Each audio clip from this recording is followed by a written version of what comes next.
మనము ఒకసారి అర్థం చేసుకుందాం. మళ్ళీ ఒకసారి ఇందాక చెప్పింది ఏంటంటే జీవితం లోపల పరిణతి చెందడాన్ని మణిద్వీపం అంటారు. అంటే మన మనస్సు లోపల ఉన్నత స్థానానికి వెళ్ళడాన్ని మణిద్వీపం. అందరూ మ్యూట్లో పెట్టుకోండి. మా ప్రశ్నలు ఉన్నప్పుడు మాత్రము నేను చెప్తాను ప్రశ్నలు అని చెప్పినప్పుడు అప్పుడు మీరు ప్రశ్నలు తీసుకోండి, సరేనా? ఒకసారి అందరూ మ్యూట్లో పెట్టేసుకోండి. ఓకే, అందరూ మ్యూట్లో ఉంటే డిస్టర్బెన్స్ లేకుండా ఉంటుంది. ఇంకా కూడా మ్యూట్లో లేరు, చాలా డిస్టర్బెన్స్ వస్తుంది చూడండి. ఓకే, ఇప్పుడు ఏంటంటే మణిద్వీపం అంటే ఏమని చెప్పుకున్నాము? మన లోపల ఎదుగుదల అని చెప్పుకున్నాం. అంటే మనిషిలో ఎందుకు ఎదుగుదల కావాలి? ఎందుకంటే పశువులకు ఎదిగే అవకాశం ఉండదు కదా. సో మనుషులకు మాత్రం ఆలోచిస్తూ ఎదిగే అవకాశం ఉంటుందన్నమాట. అంటే మన పద్ధతిని మార్చుకునేటటువంటి అవకాశం ఉంటుంది. అది ఇప్పుడు మనం ప్రయత్నం చేస్తున్నాం అనమాట. దానికి మణిద్వీపం లోపల ఏం చేశాడంటే 20 మెట్లు చెప్పాడు. ఓకే, ఆ 20 మెట్ల లోపల ఏంటంటే 18 మెట్లు అనేటటువంటివి మనం ఎక్కే మెట్లు. 19వ మెట్టులో మీకు 1000 మండపాలు ఉన్నాయి అని చెప్పి చెప్తాడు. 20వ మెట్టు లోపల అమ్మవారి చింతామణి గృహం లోపలికి వెళ్ళిపోతాం. అయితే దీనికి కొద్దిగా నంబర్స్ అటు ఇటు అయినా కూడా దాదాపుగా అన్ని పుస్తకాల్లో ఇలాగే ఉంటాయి. ఓకేనా? ఇప్పుడు మనకు ఏంటి, ఇందాక ఏం చెప్పుకున్నాం మనము? ఒక్కొక్క వ్యక్తి ఒక్కొక్క రకంగా ఎదుగుతాడు. ముందు అక్షరాలు నేర్చుకుంటాం, తర్వాత వాక్యాలు నేర్చుకుంటాం, తర్వాత సంస్కృతం నేర్చుకుంటాం, తర్వాత పారాయణ చదువుతాం, ఉచ్చారణ బాగు చేసుకుంటాం, దాన్ని గీతల్లాగా కన్వర్ట్ చేసుకుంటాం, తర్వాత దాన్ని అర్థం తెలుసుకోవడానికి ప్రయత్నం చేస్తాం. అర్థం తెలుసుకున్నాక ఆచరణలోకి పెట్టుకోవడానికి ప్రయత్నం చేస్తాం. ఆచరణలోకి పెట్టుకున్నప్పుడు వచ్చే ప్రాబ్లమ్స్ చాలా ఉంటాయి. అక్కడ నుంచి మనకు జీవితం లోపల కష్టాలు మొదలవుతాయి అన్నమాట. అక్కడి నుంచి ఆచరణలో వచ్చినప్పటి నుంచి కష్టాలు కష్టాలు కష్టాలు. ఆచరణకి కావాల్సింది ఏంటంటే కొద్దిగా వైరాగ్యం, అంటే ప్రపంచంతో కొద్దిగా దూరంగా ఉండడం అన్నమాట. అలా దూరంగా ఉన్న తర్వాత ఏమవుతుంది, మనకు గ్రాడ్యువల్గా ఎదుగుతూ ఎదుగుతూ ఎదుగుతూ ఎదుగుతూ మనం భగవంతుడి స్వరూపం అన్నటువంటి సత్యాన్ని తెలుసుకుంటాం. అది తెలుసుకోవడానికి కోసం మనకు వానప్రస్థం అని, సన్యాసం అని, తర్వాత మోక్షం అని ఇలా మెట్లు ఉన్నాయన్నమాట. అంటే ఒక్కొక్క మెట్టు ఒక్కొక్క మెట్టు ఒక్కొక్క మెట్టు ఎదగడమే మనకు మణిద్వీపము. ఇందులో ఉన్న ప్రాకారాలు మన అందరికీ తెలిసినట్టుగా ఫస్ట్ ప్రాకారం అందరికీ బహుశా గుర్తే, అంటే ఇది బ్రీఫ్గా చెప్పి తర్వాత ఎవరి ప్రాకారం వాళ్ళకి చెప్తాను. ఓకే, మనకు ఫస్ట్ బ్రీఫ్గా మనం ఏం తెలుసుకున్నాము? అన్నిటికంటే ముందు ఒక మనిషి ప్రయత్నం చేస్తూ ఉంటాడు. రకరకాల మార్గాలు ఉంటాయి అన్నమాట. హిందూ ధర్మం లోపల ఎన్నో మార్గాలు ఉంటాయి. ఏ మార్గంలో నేను ప్రయాణం చేయాలి అనేది వాళ్ళకి ఇష్టం. కొంతమంది ఏంటంటే ఎమోషనల్ పీపుల్ ఉంటారు, వాళ్ళు భక్తి మార్గం ఎన్నుకుంటారు. కొంతమంది ఏంటంటే అన్ని చక్కగా బాధ్యతగా చేస్తూ ఉంటారు, ఇప్పుడు మన రేవతిలాగా. అలాంటి వాళ్ళు ఏంటంటే కర్మయోగం ఎన్నుకుంటారు అన్నమాట. కొంతమంది హేతువాదులు ఉంటారు. హేతువాదులు అంటే ప్రతిదానికి కారణం ఉండాలి. వాళ్ళు ఏం చేస్తారంటే వాళ్ళు జ్ఞాన మార్గం ఎన్నుకుంటారు. ఇది కాకుండా కొంతమందికి ప్రాక్టికల్గా ఎక్స్పీరియన్స్ కావాలి, వాళ్ళు మెడిటేషన్. ఇలా ఏ మార్గం ఎన్నుకోవాలి అనేది వాళ్ళ వాళ్ళ వ్యక్తిత్వం పైన ఆధారపడి ఉంటుందన్నమాట. ఓకే, ఒకసారి ఆపుతానే మన ప్రశ్నలు ఉంటే అడగండి, లేకపోతే ముందుకెళ్దాం. ఇంకొక 3 నిమిషాలు మనకి ఉపోద్ఘాతం ఉంటుంది, 2 నుంచి 3 నిమిషాలు. మొహమాట పడద్దు. ఉన్నారా లైన్లో? నిద్రలు పోయారా అమ్మా? ఏంటమ్మా? చెప్తాను. ముందు నేను ఇప్పటివరకు చెప్పింది అర్థమైందా లేదా చెప్పాలి ఫస్ట్. అంతే. అంతే, ఎంతవరకు చెప్పానో అంతవరకే ప్రశ్నలు అడగండి, అప్పుడు మీకు సులభం అవుతుందన్నమాట. మీకు ఏ ప్రశ్న కూడా వదలను నేను, సరేనా? ఏ ప్రశ్న కూడా నేను వదలకుండా చక్కగా అన్ని జవాబు చెప్తాను, కానీ చక్కగా అర్థం చేసుకోవడానికి ప్రయత్నం చేయండి. ఇంతమంది శ్రద్ధగా కూర్చున్నారు కదా. సో ఇప్పుడు నెక్స్ట్ క్వశ్చన్ ఏంటంటే ఒక్కొక్క అడుగు వెయ్యాలి మనం దేవుడి వైపు. ఒక్కొక్క అడుగు వెయ్యాలి. ఇప్పుడు మొత్తం అలాంటివి ఎన్ని అడుగులు ఉన్నాయి? 20 అడుగులు ఉన్నాయన్నమాట. 20 అడుగుల లోపల మనం వెయ్యాలి అంటే ఒక్కొక్క అడుగు. మొదటి దాన్ని ఏమంటారంటే కాలాయస అంటారు. కాలాయస. ఓకేనా? ఈ కాలాయస అనేటటువంటి దాన్ని ఏమంటారంటే ఇంకొంతమంది ఇనుము అని కూడా అంటారు. ఓకే, అయము అంటే అయస్కాంతం అని వింటాం కదా. అయం అంటే అయస్కాంతం, అంటే ఇనుప ప్రాకారం అన్నమాట. ఇనుప ప్రాకారము దాటిన తర్వాత కంచు ప్రాకారం ఉంటుంది. ఓకే, కంచు ప్రాకారము దాటిన తర్వాత ఇట్లా మీకు రకరకాల ప్రాకారాల పేర్లు మారుతూ ఉంటాయి అంతే. కంచు తర్వాత మీకు కాపర్, రాగిది వస్తుంది. ఓకేనా? రాగి దాటిన తర్వాత సీసం. ఇవన్నీ వాటి పేర్లు అన్నమాట. మీరు రాసుకుంటారంటే రాసుకోండి, లేకపోతే రికార్డింగ్ పంపిస్తాను, నా వాయిస్ రికార్డింగ్ పంపిస్తాను కాబట్టి అది చూసుకున్నా కూడా సరిపోతుంది. మొదటిది ఏంటి? కాలాయస లేదా ఇనుప ప్రాకారం. రెండోది ఏంటంటే కాంస్య ప్రాకారము. ఈ కాంస్య ప్రాకారంలో ఏంటంటే రకరకాల చెట్లు అన్నమాట. ఇందులో మహావృక్షాలు ఉంటాయన్నమాట. అంటే మీకు ఏమవుతుంది, ముందు ఫస్ట్ మీరు ఏం చేస్తారంటే పడవలలో అక్కడికి ప్రయాణం చేస్తారు. మణిద్వీపం అనేది ఒక 18 ప్రాకారాలు ఉన్న కోట అనుకోండి కొద్దిసేపటికి ఊరికే. అందులోపల మీరు పడవల్లో వీటిల్లో ప్రయాణం చేసి ఫస్ట్ మొదటి దానికి వస్తారు. అది ఇనుప ప్రాకారం అనమాట. ఇనుప ప్రాకారం దాటిన తర్వాత లోపల మీకు ఏమవుతుందంటే ఇనుప ప్రాకారంలో కొంతమంది ఉంటారు. ఇక అంతా డీటెయిల్గా చెప్తే మీకు మొత్తం కష్టము. ఆ ఇనుప మీ ప్రాకారం వచ్చినప్పుడు ఆపండి నన్ను. కాంస్య ప్రాకారంలో వృక్షాలు చాలా ఉంటాయి అన్నమాట. అంటే ఇది వసంత ఋతువుకు సంబంధించింది. ఓకేనా? వసంత ఋతువుకి సంబంధించింది. ఎన్ని ప్రాకారాలు తెలుసుకున్నాం ఇప్పటికి? జస్ట్ రెండే తెలుసుకున్నాం. తర్వాత వచ్చేసరికి ఏమవుతుందంటే కాపర్. కాపర్ అంటే తెలుగులో ఏమంటారు? తెలుగులో ఏమంటారు? తామ్రం అంటారు అనుకుంటారు. రాగి ప్రాకారం అని రాసుకోండి, రాగి అనుకోండి, లేకపోతే తామ్రం అని అనుకుంటే సరిపోతుంది. తామ్ర ప్రాకారం.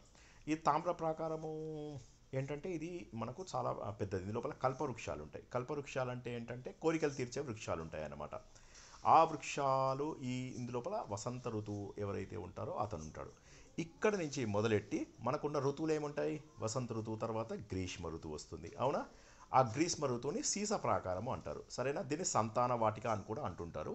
నేను రికార్డింగ్ పంపిస్తాను మీకు, కంగారు పడకండి. కానీ పెన్ను పేపర్ ఉన్న వాళ్ళు రాసుకోండి, ప్రశ్నలు ఉన్న వాళ్ళు ఎక్కడ పడితే అక్కడ ఆపేసేయండి, మొహమాట పడకుండా. సో మనం 4వ ప్రాకారంకి వచ్చేసరికి అది సీసం యొక్క ప్రాకారం అన్నమాట.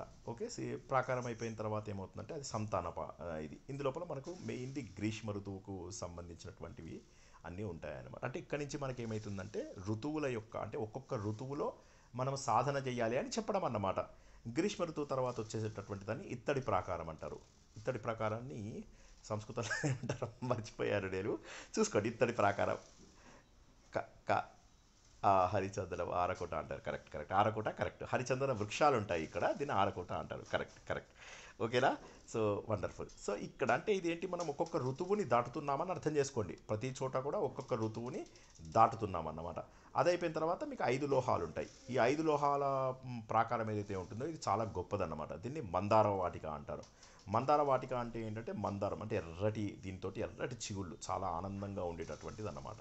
సో ఇందులోపల ఏముంటుంది? శరద్ ఋతువు అన్నమాట. శరద్ ఋతువు అంటే ఏంటి? ఇప్పుడు మనం ఉన్నటువంటి ఋతువుని శరద్ ఋతువు అంటారన్నమాట. ఇక్కడ మనకు లక్ష్మీదేవి, ఇష్టలక్ష్మి, ఊర్ధ్వలు ఇట్లా ఉంటాయన్నమాట. మీకు అవి ఇచ్ఛాశక్తి, క్రియాశక్తి, జ్ఞానశక్తి అంటాం కదా, ఆ శక్తులన్నీ కూడా అందుకోసమే మనం శరద్ ఋతువు లోపల శక్తులని పూజిస్తాం. క్లియర్గా ఉంది కదా? తర్వాత వచ్చేదాన్ని ఏమంటారంటే పారిజాత వాటిక అంటారనమాట. ఈ పారిజాత వాటిక ఏదైతే ఉంటుందో ఈ పారిజాత వాటిక చాలా గొప్పదన్నమాట. ఇందులోపల ఏమవుతుందంటే మీకు శరద్ ఋతువు తర్వాత ఏమొస్తుంది? మర్చిపోయారా? హేమంత్ ఋతువు వస్తుంది. ఓకేనా? హేమంత్ ఋతువు అంటే ఏంటి? మీకు డిసెంబర్ జనవరిని హేమంత్ ఋతువు అంటారనమాట. హేమం అంటే ఏంటి? హిమం అంటే చల్లటి ఆహ్లాదమైనటువంటి పరిస్థితి అన్నమాట. ఓకే, చాలా ఆనందంగా మనకు మనసునిచ్చేటటువంటి హేమంత ఋతువు యొక్క వస్తుంది. తర్వాత ఏమవుతుందంటే మీకు హేమసాలం అని వస్తుంది. హేమసాలం లోపల ఏమవుతుందంటే మీకు అంటే ఇది బంగారం. ఇంతకు ముందరదేమో వెండిది. ఏది ఇప్పుడు ఇందాక మనం ఏదైతే పారిజాతం అని చెప్పి తెలుసుకున్నామో అది వెండి ప్రాకారం అన్నమాట. ఆ వెండి దాటిన తర్వాత మనకు వచ్చేటటువంటిది హేమం అంటే బంగారం అన్నమాట. ఈ బంగారు ప్రాకారము ఏదైతే ఉంటుందో ఈ బంగారు ప్రాకారానికి శిశిర ఋతువు అంటే జనవరి, ఫిబ్రవరి కానీ ఫిబ్రవరి, మార్చ్ కానీ. అంటే ఇప్పటి వరకు మనం ఏం నేర్చుకున్నాము? ముందు ఒక ఇనుప ప్రాకారం దాటాము. దాటిన తర్వాత మనం ఏం చేసాము? మనకు అక్కడ కంచు ప్రాకారంలోకి వచ్చిన తర్వాత ఈ రెండు అంటే కంచు ప్రాకారము దాటిపోయిన తర్వాత నుంచి, అంటే రాగి ప్రాకారం నుంచి మొదలెట్టి మనం ఇప్పుడు నేర్చుకున్నటువంటి బంగారు ప్రాకారం వరకు ఇవన్నీ కూడా ఋతువులు అని గుర్తుంచుకోండి. అంటే ప్రతి ఋతువు లోపల కూడా మనం ముందు సాధన చేస్తూ ఉండాలి అని చెప్పి చెప్పడానికి. సో ఇప్పుడు ఈ ప్రాకారాలన్నీ ఏంటంటే అక్కడ మీకు ఒక బిల్డింగ్ లాగా కనిపిస్తూ ఉంటాయి. ఇప్పుడు మీరు ఫస్ట్ ఏం చేశారు?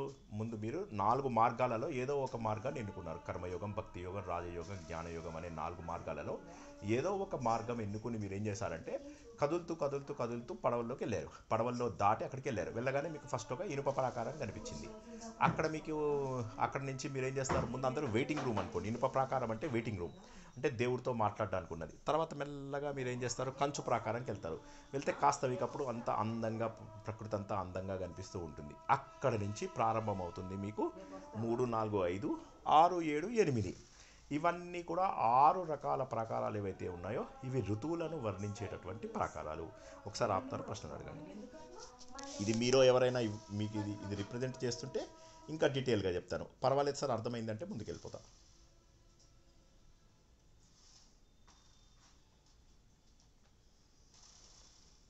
అదే అంటే చెప్పండి ఎవరో ఒకరు, లేకపోతే మధ్యాహ్నం పూట నిద్రపోయారనుకోవాలి. నేను మధ్యాహ్నం సాయంత్రం ఆన్ టైంలో పడుకుంటున్నారు అని చెప్పి అర్థం చేసుకున్నాను అన్నమాట. జస్ట్ వినండి. అంటే ఏంటంటే సాధకుడు మొత్తం జీవితాంతము కూడా అన్ని ఋతువులలో వచ్చేటటువంటి, మనకు ప్రకృతి ఏం చేస్తుందంటే ప్రతి ఋతువు లోపల కూడా భగవంతుణ్ణి ప్రేరేపించేటటువంటి, మన శరీరంలో భగవంతుడి యొక్క శక్తులు ఉంటాయి. ఆ శక్తులన్నింటినీ ప్రేరేపించేటటువంటి శక్తి ఏదైతే ఉంటుందో ఆ ఇనిషియేషన్ అంటారు తెలుగు ఇంగ్లీష్ లోపల. ఆ ఇనిషియేషన్ అంటే ఏమంటారు, తాళం తీసే ప్రక్రియ అనుకోండి. ఆ తాళం తీసే ప్రక్రియ ప్రతి ఋతువులో ఉంటుంది. ఆ విధంగా 6 ఋతువులలో 6 రకాల సాధనలు చేస్తాము అని అర్థం చేసుకోవాలి అక్కడ. ప్రాకారం అంటే ఏదో బిల్డింగ్ కట్టారు అని కాకుండా, బిల్డింగ్ కట్టారని ఊరికే మన ఊహ కోసం, లేకపోతే గుర్తుంచుకోవడం కష్టం కాబట్టి ఇప్పటి నుంచి ఇంకా మెల్లమెల్లగా మెల్లమెల్లగా ఎదుగుతాం అన్నమాట. ఎదిగిన తర్వాత ఒకసారి ఏమవుతుంది, మనం ఏవైతే రూపాల లోపల ముందుకు బయలుదేరుతూ వెళ్తున్నామో, ఈ 6 ఋతువులు దాటిపోయామో, ఇప్పుడు వచ్చేదాన్ని ఏమంటారంటే పుష్పరాగం అంటారు. పుష్పరాగం అంటే ఏంటి, ఇందులోపల మీకు మెయిన్గా పుష్పరాగం మనలో ఏవైతే ఉంటాయో అందులోపల మీకు అష్టదిక్పాలకులు ఉంటారు. అష్టదిక్పాలకులు ఎందుకు ఉంటారు, ప్రకృతికి ఫస్ట్ కావాల్సింది అష్టదిక్పాలకులు. అంటే 8 దిక్కులను పరిపాలించే వాళ్ళు. ఇప్పుడు మనం అంటారు కదా, మా ఇల్లు తూర్పు సైడ్ ఫేసింగ్ ఉంది సార్, మా ఇల్లు పడమట సైడ్ ఫేసింగ్ ఉంది సార్ అని అంటారు కదా, వాటిని అష్టదిక్కులు అంటారు అన్నమాట. ఓకే, ఆ అష్టదిక్కులకు సంబంధించినటువంటి వాళ్ళు ఎవరైతే ఉంటారో వాళ్ళు పుష్యరాగము లేదా పుష్పరాగము అని ఎలా అనుకున్నా సరే, మీరు మీ పుస్తకంలో ఏది ఉంటే అదే చెప్పండి. ఓకే, నేను పుష్పరాగము అంటాను, పుష్యరాగము అనుకునే వాళ్ళది తప్పు కాదు, అలా అనుకోవచ్చు.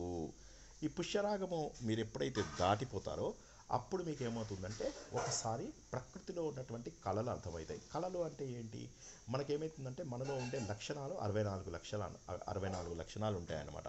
ఈ 64 లక్షణాలు భగవంతుడి యొక్క లక్షణాలు. ఇప్పుడు శ్రీకృష్ణుడిలో ఎన్ని లక్షణాలు ఉన్నాయి అంటే 64 లక్షణాలు పూర్తిగా ఉన్నాయి. అమ్మవారిలో ఎన్ని లక్షణాలు ఉన్నాయంటే 64 లక్షణాలు పూర్తిగా ఉన్నాయి.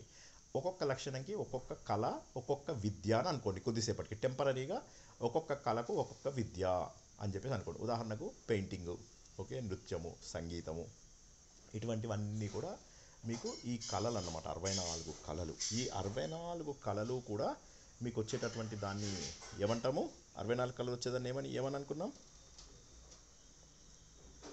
మర్చిపోయారా,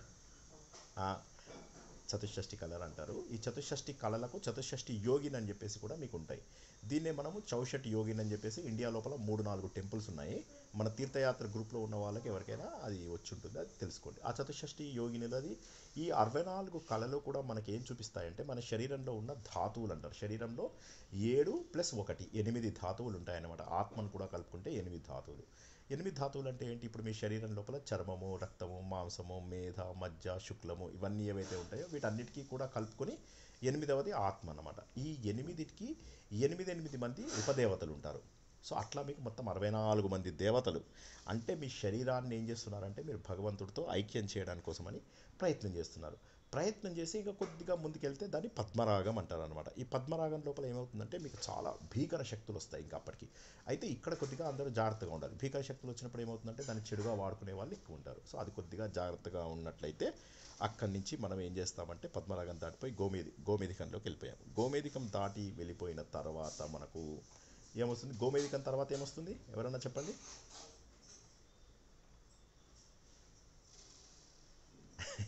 వజ్ర ప్రాకారం. ఇది ఇప్పుడు ఈ వజ్ర ప్రాకారం గురించి డీటెయిల్గా తెలుసుకుందాం. వజ్ర ప్రాకారం అంటే ఏంటి అంటే, ఎప్పుడైతే మనకు అష్టదిక్కుల పైన, చతుషష్ఠి కళల పైన, తర్వాత మనం కొన్ని శక్తులు ఇవన్నీ నేర్చుకున్నాక అప్పుడు ఏమవుతుంది, అప్పటి వరకు కూడా మన సాధన కొంతవరకే ఉంటుంది. మళ్ళీ ఒకసారి అర్థం చేసుకోండి జాగ్రత్తగా. మనం ముందేం చేస్తున్నాము, అన్ని ఋతువులలో అభ్యాసం చేసుకుంటూ మెల్లమెల్లగా మన శరీరాన్ని మనము భగవంతుడితో కలపడానికి ప్రయత్నం చేసినప్పుడు మనకు కొన్ని శక్తులు వస్తాయి అని దాని అర్థం అన్నమాట. అప్పుడు మనకేమవుతుందంటే భగవంతుడి యొక్క పరిచారికలు ఉంటారు. భగవంతుడి యొక్క పరిచారకలు అంటే ఏంటి అంటే మనకు ఆ శక్తులు ఇచ్చిన తర్వాత మనకు ఆనందమయం అన్నమాట.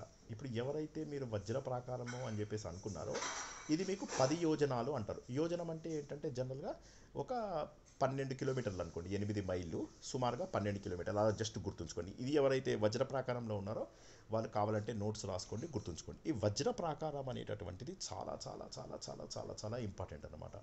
ఎందుకంటే ఒకసారి వజ్ర ప్రాకారంలోకి వెళ్ళాము అంటే ఇంకా అయిపోయింది, ఇంకా మీరు లోపలికి వెళ్ళిపోయినట్టే లెక్క. వజ్రం అనేది ఏంటంటే మన మనసు కఠినము, కానీ వజ్రం ఏదైతే ఉంటుందో ఆ వజ్రము లాంటి దృఢ నిశ్చయంతో మనం లోపలికి వెళ్తున్నామని అర్థం అన్నమాట. సో మళ్ళొకసారి చెప్తున్నా, వజ్రం అంటే దృఢ నిశ్చయము అని గుర్తుంచుకోండి. ఇప్పటి వరకు కూడా మనం చేసిన సాధన గట్టిపడాలి. ఉదాహరణకు చెప్పాలంటే మీకు ఎట్లా చెప్పాలి, ఇది కౌన్ బనేగా కరోడ్పతి చూసినప్పుడు ఏమవుతుందంటే మీకు ఒక ప్లేస్కి వచ్చిన తర్వాత మీరు తప్పు చెప్పినా కూడా మీకు వెనక్కి వెళ్ళరు. తెలుసా ఇది, లేకపోతే నేను తప్పు ఎగ్జాంపుల్ తీసుకున్నాను? ఎవరికైనా అర్థమైందా నేను చెప్పిన మాట? హలో, అంటే ఇప్పుడు మనకి ఏమవుతుందంటే జనరల్లీ వెనక్కి వెళ్ళిపోమన్నమాట. అక్కడికి వచ్చేదాకా వెనక్కి వెళ్ళిపోయే అవకాశం ఉంది. అక్కడికి వచ్చేదాకా మీరు కరెక్ట్, అక్కడికి వచ్చేదాకా మీరు వెనక్కి వచ్చే అవకాశం ఉండదు. కానీ ఒక్కసారి అక్కడికి వచ్చారంటే మాత్రం మీరు చాలా అద్భుతంగా ముందుకెళ్ళిపోతారు. ఈ వజ్ర ప్రాకారం అందుకోసం గొప్పది. అందుకే దీనికి ఏంటంటే పెద్ద పెద్ద అంటే అసలు గోపుర ద్వారాలు కూడా ఎట్లా ఉంటాయంటే చాలా గట్టిగా బిగించి ఉంటాయి. మీరు వెనక్కి వెళ్దామన్నా వెళ్ళలేరు అనమాట. అంత అంటే అద్భుతమైనటువంటి శక్తి వస్తుంది. ఇంకా అక్కడ ఇక మీకు మిగతా చోట్లలో లేనటువంటి వృక్ష సంపద. వృక్షాలు అంటే ఏంటి? ఇక్కడ వృక్షాలు అంటే మీ మనసు లోపల ఉన్నటువంటి భగవంతుడి సంపద అన్నమాట. అత్యద్భుతమైనటువంటి ఆ భగవంతుడి సంపద లోపల మీరు పెద్ద పెద్ద పక్షులు, బావులు, దిగుడు బావులు ఎక్కడ చూసినా కూడా వజ్రాలే. వజ్రాలు అంటే ఏంటి? మీకు ప్రకాశాన్ని ఇచ్చేటటువంటిది. మళ్ళీ ఒకసారి చెప్తున్నా, ప్రకాశం అంటే ఏంటి ఒకసారి మళ్ళీ ఆలోచిద్దాం. ప్రకాశము అంటే ఏంటంటే వెలుతురు. వెలుతురు ఉన్న చోట మనం తప్పులు చేయం. చీకటి లోపల తప్పు జరిగే అవకాశం ఉంది, కానీ వెలుతురు లోపల తప్పు చేసేటటువంటి అవకాశము లేదు. సో ఇది ఎక్కడైతే ఉంటుందో ఇది చాలా గొప్ప గొప్పమైనటువంటి వృక్షాలతోటి సుందర ప్రదేశాలు. ఇక మీకు అక్కడ ఉన్నటువంటివి ప్రతిదీ కూడా ఎట్లా అంటే ఒక మంచి బ్యూటిఫుల్ సిటీని ఊహించుకోండి. అన్నీ కూడా క్రమ పద్ధతి లోపల ఉంటాయన్నమాట. ఇక అక్కడ ఇది మెయిన్ వజ్ర ప్రాకారం ఎందుకోసం ఇంపార్టెంట్ అని ఎవరన్నా అడిగితే మీరు ఏమని రాసుకుంటారంటే శ్రీదేవి పరిచారికలు, అంటే భువనేశ్వరి పరిచారకులు ఉంటారనమాట. వాళ్ళు ఏం చేస్తూ ఉంటారు? చక్కటి అలంకారం చేసుకుని చాలా ఆనందమైనటువంటి వాటితోటి అమ్మవారిని సేవించడానికి కావలసినటువంటి వస్తువులన్నీ కూడా, అంటే మనం ఛత్రం, చామరం, భూషణాలు, పుష్పాలు ఏవో అంటాం కదా మనము, అవన్నీ కూడా ధరించి పాదసేవకు నిమగ్నమై భక్తికి ఏ విధంగానైతే సహకారంగా ఉంటుందో ఆ విధంగా తిరుగుతూ ఉంటారనమాట. ఇక్కడ ఏమవుతుందంటే భగవంతుడిని పూర్తి రూపంతో మనము అంటే పూజిస్తామన్నమాట. ఇక్కడ ఉన్నటువంటి వాళ్ళకి ఏంటంటే చాలా ఆనందంగా ఉంటుందన్నమాట. ఎంత ఆనందంగా ఉంటుందంటే వీళ్ళ పేర్లు కూడా ఉంటాయి. అనంగరూప, మదనాతుర, ఇట్లా చాలా పేర్లు ఉంటాయి. అది మీరు బుక్లో చూసుకోండి ఆ పేర్లని. నేను మొత్తం నాకు నోటికి లేవు, 8-9 పేర్లు ఉంటాయి. ఆ పేర్లలో ఉన్నటువంటి వాళ్ళు అనంతంగా మనకు ఆనందాన్ని కలిగిస్తూ ఉంటారన్నమాట. ఆ ఆనందాన్ని కలిగిస్తూ అక్కడ విద్యుత్ కాంతి ప్రకాశాలు అంటే ఏంటంటే వెలుగు అని, మన మనసు లోపల వెలుగు వస్తుంది. చాలామంది ఏమంటారు, మేము తపస్సు చేస్తే మాకేదో లైట్ వెలిగింది లోపల ఏదో, అది ఆ వెలుతురు ఏదైతే ఉంటుందో ఆ వెలుతురుని ఇక్కడ మనం వజ్రాలలో చూస్తాము. అంటే ఇక్కడికి వచ్చిన తర్వాత ఏ మార్పు చెందుతావు అంటే అన్ని పనుల లోపల కూడా నైపుణ్యము, చురుకుదల రావడాన్ని వజ్రం అంటారు. ఇక్కడ ఆపుతాను నేను, ఎందుకంటే ఇది మోస్ట్ ఇంపార్టెంట్. మీరు వజ్ర ప్రాకారంలో ఉన్న వాళ్ళు అడగండి, కావాలంటే మళ్ళీ చెప్తా, మొత్తం మళ్ళీ చెప్తా, వజ్ర ప్రాకారం మొత్తం మళ్ళీ చెప్తా. మొహమాటం లేకుండా అడగండి, ఏమనుకుంటారో సార్ అని అనుకోవద్దు.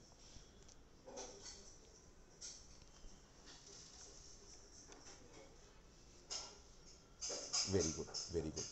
మీరు వజ్రము అంటే ఏంటి చెప్పండి? గట్టిగా, మనసు గట్టిగా ఉంటుంది, ప్రకాశవంతంగా ఉంటుంది. ఒప్పుకుంటారా లేదా? ఫస్ట్ ఇది చెప్పండి ఒకసారి. Very good. అది కాక వజ్రానికి వెలుతురు ఉంటుందా లేదా? Very good, very good. ఈ 2 లక్షలు చెయ్యలేము, వెనక్కి కూడా వెళ్ళలేము, వెనక్కి వెళ్ళము. దానివల్ల ఏమవుతుందంటే వెరీ గుడ్, వెరీ గుడ్. అప్పుడు ఏమవుతుందంటే మన లోపల సద్గుణాల సంపద వస్తుందన్నమాట. సద్గుణాల సంపద అంటే ఏంటి? కానీ శాంతి కానీ సౌందర్యం కానీ వీటన్నిటికీ ప్రతీకలు ఎవరు అంటే ఇప్పుడు శ్రీదేవి యొక్క పరిచారికలు ఉంటారు ఇక్కడ అని చెప్పాము. పరిచారికలు అంటే ఎవరు? తాంబూలాలు ఇచ్చేవాళ్ళు, గొడుగులు పట్టేవాళ్ళు, పూలమాలలు కట్టేవాళ్ళు, అలంకరించేవాళ్ళు, మనకు బొట్టు పెట్టడాన్ని ఏమంటారు? సింధూర తిలకాలు అవి పెట్టేవాళ్ళు. ఇట్లా రకరకాల అలంకారాలు వేసుకుని అందంగా ఉన్నటువంటి వాళ్ళు అని అంటారు. దాని ఉద్దేశం ఏంటంటే ఇక్కడికి వచ్చిన తర్వాత మీ లోపల సద్గుణాల పరంపర వచ్చేస్తుందన్నమాట. అంటే మీ భక్తికి తర్వాత వెళ్ళాల్సిన భక్తికి కావాల్సిన సరంజామా అంతా ఇక్కడ దొరుకుతుంది. అంటే మనస్సు యొక్క సౌందర్యం, ప్రకాశం, జ్ఞానం యొక్క ప్రకాశం అన్నమాట శుద్ధి అవుతుంది, అంతకన్నా శుద్ధి అవుతుంది. చెప్పండి ఇప్పుడు ప్రశ్న ఏంటి?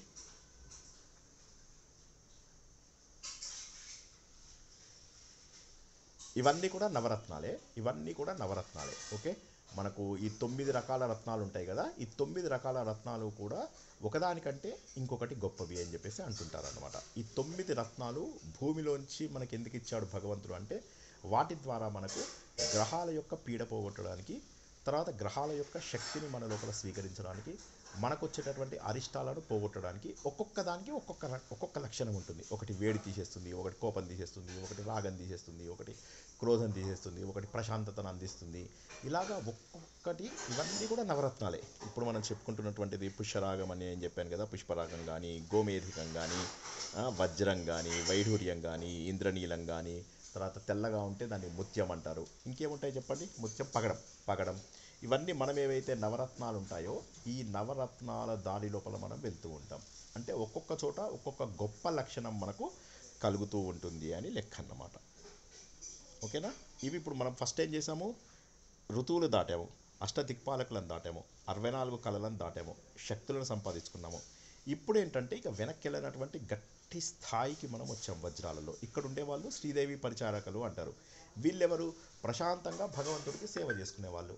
అంటే ఇప్పటిదాకా కూడా మీ మనసు లోపల కల్మషాలు ఉండవచ్చు, కానీ ఇక్కడికి వచ్చిన తర్వాత ఇక కల్మషాలు ఉండవు. వజ్ర ప్రాకారంలో ఉన్నవారికి కల్మషాలు ఉండవు. మనస్సు సౌందర్యంగా మారిపోతుంది. దేవుడి యొక్క శక్తి మనలోకి ప్రవేశిస్తుంది. సద్గుణాలు మనలోకి ప్రవేశిస్తాయి. మనము భక్తి మార్గంలో కృషి చేయడానికి మరింత ముందుకు వెళ్తాము. ఇది అర్థమైందా లేదా? అంటే మనకు ప్రకాశంగా అవుతాం. ఇప్పటి వరకు మనం చేసిన ప్రయాణం వేరు, ఇప్పుడు చేసేటటువంటి ప్రయాణం వేరు. ఇది చాలా గొప్ప ప్రయాణం అనమాట. వజ్రం అనేటటువంటిది మిగతా అన్నిటికంటే ఏంటంటే భగవంతుడి యొక్క శక్తిని మొట్టమొదటిసారిగా మన లోపల గుర్తించే అలవాటు అన్నమాట. అంటే భగవంతుల్లో ఎన్నో శక్తులు ఉన్నాయి, కానీ ఆ శక్తులు మన లోపల మొట్టమొదటిసారిగా గుర్తించగలుగుతాం. అబ్బా, ఇంత దృఢంగా ఉన్నానా, చూసావా నా మనసు లోపల చెడు ఆలోచనలు రావటం లేదు, అబ్బా నా చిత్తంలో ఎంతో చెత్త ఉండే ఇన్ని రోజుల పాటు ఒక్క చెత్త కూడా లేదు, మనసు చాలా నిశ్చలంగా ఉంది, భగవంతుడికి చక్కగా పూజ చేసుకోగలుగుతున్నాను అని ఇంట్లో కూర్చునే మనకు అర్థమైపోతూ ఉంటుంది. మన లోపల మార్పు మనకు అర్థమైపోతూ ఉంటుందన్నమాట. అది వజ్రము. సో వజ్రము వచ్చే వరకు కూడా మన ప్రయాణం కొద్దిగా ఒడిదొడుకులు సాగుతుంది, వెనక్కి వెళ్ళిపోయే అవకాశం కూడా ఉంది. వజ్రం వచ్చినప్పుడు ఏమవుతుందంటే ఇక ముందుకెళ్ళడమే తప్ప వెనక్కి వెళ్ళదన్నమాట. సో మీకు మామూలుగా కథలాగా చెప్పాలి అంటే ఇక్కడ శ్రీదేవి పరిచారికలు ఉంటారు. వారందరూ కూడా అమ్మవారికి తాంబూలం అందిస్తారు, పూలమాలలు కట్టిస్తారు, అలంకరిస్తారు, గొడుగులు పెడతారు, తిలకాలు ఉంటాయి, అలంకారాలు చేసుకుంటారు. వీళ్ళందరూ చాలా డైనమిక్గా యాక్టివ్గా ఉంటారు అని ఒక అర్థం. ఇంకొక అర్థం ఏంటంటే ఒక సాధకుడు ఇక్కడికి వెళ్ళిన తర్వాత చాలా అద్భుతమైన స్థితికి వెళ్ళి వాడు ఎప్పుడు కూడా నిరంతరము ఆనందంగా ఉంటూ మరింత దృఢ నిశ్చయంతో భక్తిలో ముందుకు వెళ్తాడు అని రెండవ అర్థం. మళ్ళీ చెప్పమన్నా చెప్తాను, ఎందుకంటే మీకు ఇదే మీ గ్రూప్ ఇదే కాబట్టి మళ్ళీ చెప్పమన్నా చెప్తాను. మొమాట పడకండి, అర్థం కాకపోతే ఏమనుకోను నేను, ఎందుకంటే ఇది ఫస్ట్ టైం అనుకుంటా కదా. సో మీకు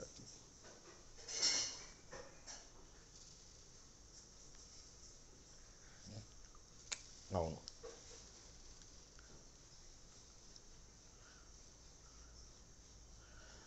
ఈ ప్రాకారము అనేటటువంటిది అవును. మీరు ఇక్కడికి వచ్చినప్పుడు ఏం చేయాలి? ఇక్కడ మీకు వజ్ర ప్రాకారం అనేటటువంటిది ఛత్రీభూతం కాదు, అది మీకు స్టార్టింగ్ లోపల వస్తుంది. ఛత్రీభూతం అంటే ఏంటి? మీకు అన్ని లోకాల కంటే కూడా పైన ఉన్నటువంటి లోకము మణిద్వీపము అని మొదటి లోపల తెలుసుకున్నాం మనం. అన్ని లోకాల కంటే పైన ఉంటుంది అంటే ఏంటి? విష్ణు లోకము, శివుడి లోకము, తర్వాత గణపతి లోకము, సూర్యలోకము, చంద్రలోకము, గోలోకము, వీటన్నిటికీ పైన ఉంటుంది కాబట్టి అక్కడ ఛత్రీభూతం పెట్టాము. కానీ ఇక్కడికి వచ్చినప్పుడు మీరు ఏం చేయాలి? ఇక్కడికి వచ్చినప్పుడు మీరు ఇక్కడ ఇది కనుక మీరు ప్రజెంట్ చేయాలి అంటే చక్కటి ప్రకాశం చూపించాలి. సేవ చేస్తున్నటువంటి జనాలు, భగవంతుడిని సేవ చేస్తున్నటువంటి భక్తులు, భగవంతుడిని అలంకరిస్తున్నటువంటి భక్తులు, భగవంతుడికి పూజ చేస్తున్నటువంటి భక్తులు, ప్రకాశవంతంగా వెలిగిపోతూ ఆత్మీయంగా ఉన్నటువంటి మనుషులు. This is the representation of వజ్ర ప్రాకారం. వజ్ర ప్రాకారం అంటే మొత్తం మీకు అంతా కూడా వజ్రాలతో ఉంటుందన్నమాట. దీన్ని మీరు ఎలా చేస్తారు? ఒక గొడుగు వేయడానికి వీల్లేదు. ఇక్కడ మీరు ఏం చేయాలంటే భక్తులు దేవుణ్ణి పూజ చేస్తున్నట్టుగా ఉంచాలి. చక్కటి చెట్లు, బోలెడన్ని చెట్లు ఉంటాయన్నమాట, విశాలమైన ప్రాంగణాలు, వృక్షాలు. ఈ వృక్షాల మధ్య అంటే ఇదంతా కూడా అందమైన ప్రదేశము అని చెప్పి అందులోపల చాలా వెలుతురు లోపల చాలామంది కూర్చుని దేవుడికి దా మంచి ఇది చేస్తూ ఉంటారనమాట. అంటే ఆయన పాదసేవ లోపల భగవంతుడు అంటే ఇక్కడ అమ్మవారి యొక్క పాదసేవ లోపల రకరకాల ఆభరణాలు ధరించి రకరకాల సేవా రూపాలలో ఉన్నటువంటి వాళ్ళు ఎవరైతే ఉంటారో అటువంటి వాళ్ళందరూ ఇక్కడ ఉంటారని చెప్పి చూపించాలి. ఇది అర్థమైందా లేదా? ఫస్ట్ చెప్పండి. ఇప్పుడు మీరు ఇది ఎట్లా చేస్తున్నారు? ప్రజెంటేషనా? నాకు అర్థం కాలేదు, మీరు ఏం చేయబోతున్నారు?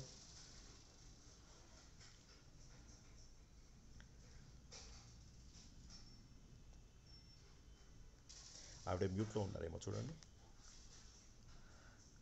అడగండి.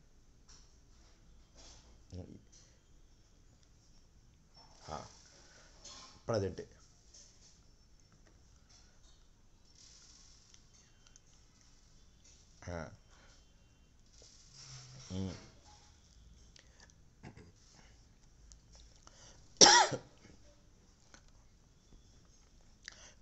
కరెక్ట్. సేవకులు, భక్తులు, సేవకులు, భక్తులు, తర్వాత అంటే అమ్మవారికి అలంకరణ చేసేవాళ్ళు, అమ్మవారికి ఆ, ఇది వీచే వాళ్ళు ఉంటారు కదా, చామరలు వీచే అంటే చామరలు అంటే ఫ్యాన్స్, చామరి ఎన్ని ఉంటే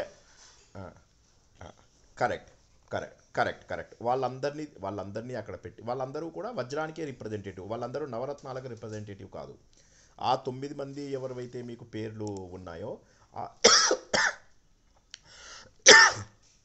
ఆ 9 మంది కూడా ఒక్క నిమిషం.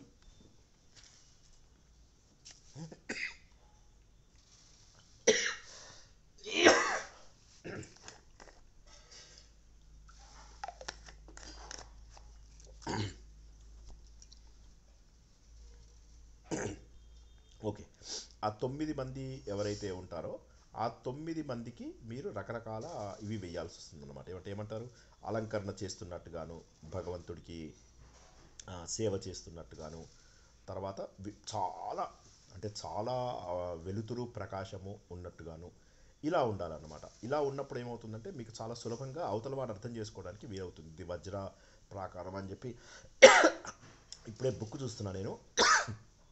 అనంగ రూప, అనంగ మదన, సుందరి, మదనాతుర, భువనవేగ, భువనపాలిక, సర్వశిశిర, అనంగవేదన, అనంగ మేఖల, ఇలాంటి వాళ్ళ పేర్లు. ఓకే, ఈ పేర్లు నాకు నోటికి లేకుండే, సో ఇప్పుడే చూసాను, కరెక్టే. ఆ పేర్లకు వాళ్ళందరికీ మీరు కింద పేర్లు రాసినా కూడా పర్వాలేదు. ముందు మీరు ఏం చేస్తారంటే ఒక అద్భుతమైనటువంటి 10 యోజనాల బంగ్లాలో వెళ్తున్నట్టుగా రాయండి. రాసి కింద తెలుగు లోపల ఇది కఠిన ప్రయాణము, కానీ ఇందులోకి వెళ్ళిన తర్వాత జ్ఞాన ప్రకాశము వెలుగుతుంది అని చెప్పేసి కింద ఏమన్నా తెలుగులో అట్టా రాయగలిగితే మీరేంటి పవర్ పాయింట్ ప్రజెంటేషన్ లాగానా, లేకపోతే స్టేజ్ మీద నిలబడి చెప్పడానికి ఈ ప్రయత్నం?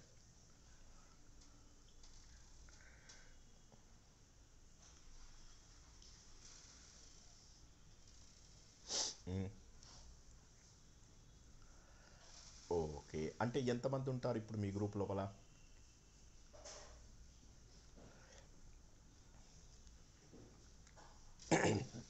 Okay okay okay okay okay okay. అప్పుడు మీరు ఏం చేయొచ్చు అంటే ఇందులోపల మీరు మీరేం చేయాలంటే ఇప్పుడు నేను చెప్పినట్టుగా మెయిన్ వజ్ర ప్రాకారం ఎంతసేపు కూడా సేవకు సంబంధించినదని గుర్తుంచుకోండి. సేవకు సంబంధించినది అంటే రకరకాల పుష్పాలు, రకరకాల వస్త్రాలు, రకరకాల సేవకు సంబంధించినవి. అంటే ఏంటి, మీకు వీచడానికి ఏవి ఇవన్నీ ఉంటాయి కదా, ఏది మనం టెంపుల్స్ లోపల చూస్తుంటాం కదా, అదే సడన్గా ఏమైంది గొంతుకేదో, భగవంతుడికి వీచడానికి ఫ్యాన్ల లాంటివి ఉంటాయి కొన్ని, అలాంటివి మాత్రం తప్పనిసరి. కాటుక, సింధూరము, ఇటువంటివన్నీ కూడా చుట్టూరా పెట్టండి. అద్దాలు, ఇంకేం పెట్టచ్చు, అలంకరణకు కావలసినవన్నీ పెట్టండి అక్కడ. పుష్పాలు కావచ్చు, అలంకరణకు కావాల్సిన కుంకుమ కావాలి, మేకప్ కిట్టు, వస్త్రాలు, పుష్పాలు, మేకప్ కిట్ పెట్టండి, వస్త్రాలు పెట్టండి, తర్వాత అద్దాలు అలాంటివి పెట్టండి. వీళ్ళందరూ కూడా సేవకు కారణము అని చెప్పండి. అంటే ఇక్కడికి వచ్చిన తర్వాత భగవంతుడికి సేవ చేయడానికి దృఢ నిశ్చయంతో ఉన్నవారు వీరు వెనక్కి వెళ్ళరని. ఇందులో ఉన్న వాళ్ళందరూ కూడా ప్రకాశవంతంగా ఉండాలి. అంటే ఎక్కువ ప్రకాశం మెరుస్తున్నట్టుగా ఏదన్నా వస్తువును చూపించగలిగితే మంచిది. లేదా వజ్రం లాంటిది ఏదన్నా మనము అమెరికన్ డైమండ్ లాంటి లైటింగ్స్ పెట్టినా సరే, అమెరికన్ డైమండ్స్ లాంటివి ఏమన్నా పెట్టి అది ఇలా వాటిపైన లైట్ పడేటట్టుగా పెడితే అవి మెరుస్తూ కనిపిస్తాయి. అలా పెడితే మీకు బాగుంటుంది. అంటే దీని మెయిన్ 2 రకాలుగా మళ్ళొకసారి చెప్తాను వినండి. వజ్ర ప్రాకారము అంటే ఏంటంటే భగవంతుడికి సేవ చేసే మనుషులు ఉన్న ప్లేస్. ఓకే, అప్పటి వరకు ఋతువులు, అష్టదిక్పాలకులు, సైన్యము వీళ్ళందరూ ఉన్నాక ఇప్పుడు లోపలికి వెళ్ళేసరికి ఒక్కసారిగా భగవంతుడికి సేవ చేసే జనాలు ఉంటారు. ఇప్పుడు మీరు వెళ్ళినట్లయితే ప్రతి ఇంట్లోపల కూడా మీకే ఒక పెద్ద బిల్డింగ్, మీరు రిచ్ పర్సన్ అనుకోండి, రిచ్ పర్సన్ అయితే అలా లోపల ఎక్కడో మీరు ఉంటారు. కానీ బయట ఉన్నటువంటి వాళ్ళందరూ కూడా మీ సేవకులు, మీ ఇంటి మీకు సెక్యూరిటీ గార్డు ఉంటాడు. సెక్యూరిటీ గార్డు వెళ్ళిపోయిన తర్వాత డ్రైవర్ ఉంటాడు. డ్రైవర్ ఉన్నాక ఇల్లు తుడిచే వ్యక్తులు, తర్వాత బట్టలు ఉతకడానికి వ్యక్తులు, వీళ్ళందరూ ఇలా ఇలా ఇలా ఇలా లోపలికి వచ్చిన తర్వాత మీరు అప్పుడు ఫ్రెండ్స్తోని కలిసేటటువంటి డ్రాయింగ్ రూమ్ ఉంటుంది. అదైపోయిన తర్వాత చక్కగా ఫ్రెండ్స్తోని పార్టీ చేసుకునేటటువంటి చక్కటి రూమ్ ఉంటుంది. అందరితో కలిసి సినిమాలు చూడడానికి ఒక రూమ్ ఉంటుంది. ఇలా మీరు గ్రాడ్యువల్గా లోపలికి వెళ్తున్న కొద్దీ మీ ఆత్మీయులని మీరు దగ్గర పెట్టుకుంటారు. అవునా కాదా? అదేవిధంగా అదేవిధంగా మీరు మీ ఇంట్లోపల బెడ్రూమ్ అక్కడికి వచ్చేసరికి ఏం చేస్తారు, మీ పిల్లలు మన భాగస్వామి వీళ్ళు మాత్రమే ఉంటారనమాట, మనకు చాలా దగ్గర వాళ్ళు. అదేవిధంగా మీరు 20వ దీనిలోకి వెళ్ళేసరికి ఏదైతే చింతామణి గృహం అని అంటారో అక్కడ అమ్మవారు అయ్యవారు ఇద్దరే ఉంటారు అని అర్థం అన్నమాట. అలాగా దీన్ని చాలా చక్కగా అర్థం చేసుకోవడానికి ప్రయత్నం చేయండి. ఎందుకంటే ఇది మన నిత్య జీవితంలో ఎలానైతే మనము చేస్తున్నామో ఇక్కడ కూడా అలాగే ఉంటుంది దానికి సంబంధించినట్టు. కాకపోతే ఇదేంటంటే ఒకటేమో ఇలా మనకి ఇప్పుడు దాసి జనాల దగ్గరికి వచ్చాం. ఈ దాసి జనాలు చాలా పరిపూర్ణ భక్తితోటి చేస్తూ ఉంటారు. అలంకారాలు చేయడము, పువ్వులు అలంకరించడము, రకరకాల వస్తువులు ఇవ్వడము, ఫ్యాన్లు అవి ఇవి ఏమన్నా అలాంటి అలంకరణ ఉండడము, అండ్ వీళ్ళందరూ కూడా ధగధగా మెరుస్తున్నారు అన్నటువంటి కాన్సెప్ట్ ఇవ్వండి. ఇది డైరెక్ట్ కాన్సెప్టు. దీని వెనక ఉన్నటువంటి ఆధ్యాత్మ విద్య ఏంటంటే ఇక్కడికి వచ్చిన తర్వాత ఒక వ్యక్తి ఆధ్యాత్మికంగా ఎదుగుతాడు, ఎదిగి చక్కటి శక్తులు వస్తాయి, అప్పుడు భగవంతుడికి సేవ చేసేటటువంటి భావము వస్తుంది, ఇంకా ఇందులోంచి వెనక్కి వెళ్ళడు అని చెప్పి ఆధ్యాత్మిక అర్థం. క్లియరా? ఇంకేమైనా డౌట్స్ ఉన్నాయా? మొహమాట పడకుండా అడగండి, ఎవరైనా సరే అడగండి. మళ్ళీ తర్వాత నేను పంపించినప్పటికీ కూడా ముందు మీరు డైరెక్ట్గా లైవ్ అడిగింది వేరు కదా, ముందుకెళ్ళనా లేకపోతే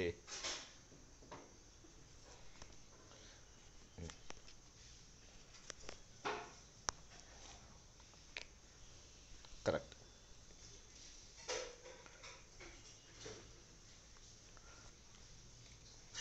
ఓకే.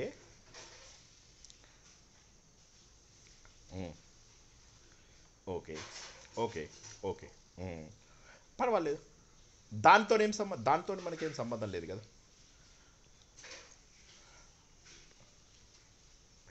రజతం అయితే దాటిపోయా రజతం అయితే దాటిపోయాం కదా.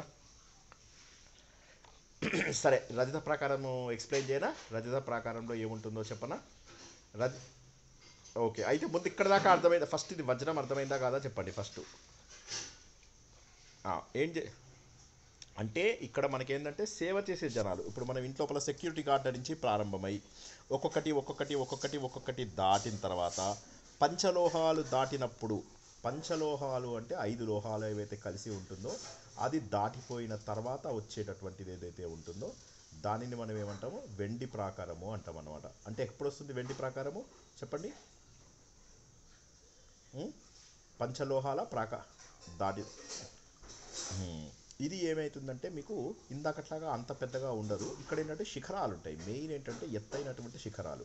శిఖరాలు అంటే ఏంటి? శిఖరాలు అంటే కష్టాలు. ఒకసారి అందరు గుర్తుంచుకోండి. ముందు ఆధ్యాత్మిక అర్థం చెప్తాను, తర్వాత మీరేంటంటే బండ గుర్తులు పెట్టుకోండి. ఫస్ట్ ఆధ్యాత్మిక అర్థం చేసుకుని తర్వాత బండ గుర్తులు పెట్టుకోండి, లేదా ముందే బండ గుర్తులు చెప్తాను తర్వాత తర్వాత ఆధ్యాత్మిక అర్థం చెప్పుకుందాం. ఇక్కడ ఏమవుతుందంటే మీకు హేమంత ఋతువు ఉంటుంది. ఎవరు ఉంటారు ఇందు లోపల? ఎవరు హేమంత ఋతువు అంటే?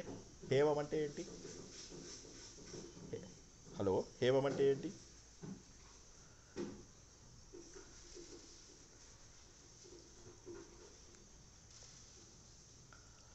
ఓకే, హేమం అంటే మీనింగ్ ఏంటంటే, అయ్యో కాదు కాదు కాదు కాదు, అది హేమం. అవును కరెక్టే, అది కూడా కరెక్టే. ఇది హిమము అన్నమాట. హేమంత ఋతువు అంటే హిమము అంటే ఏంటంటే మంచు అని మీనింగ్ అన్నమాట. మీరు జనరల్గా మీకు నవంబరు డిసెంబరు ఆ టైం వచ్చేసరికి ఏమవుతుందంటే మంచు పడుతూ ఉంటుంది అన్నమాట. మంచు పడుతూ ఉన్నప్పుడు చాలా ఆహ్లాదంగా ఉంటుంది. శరద్ ఋతువు తర్వాత వచ్చే హేమంత ఋతువులో హిమము యొక్క ఋతువు అన్నమాట.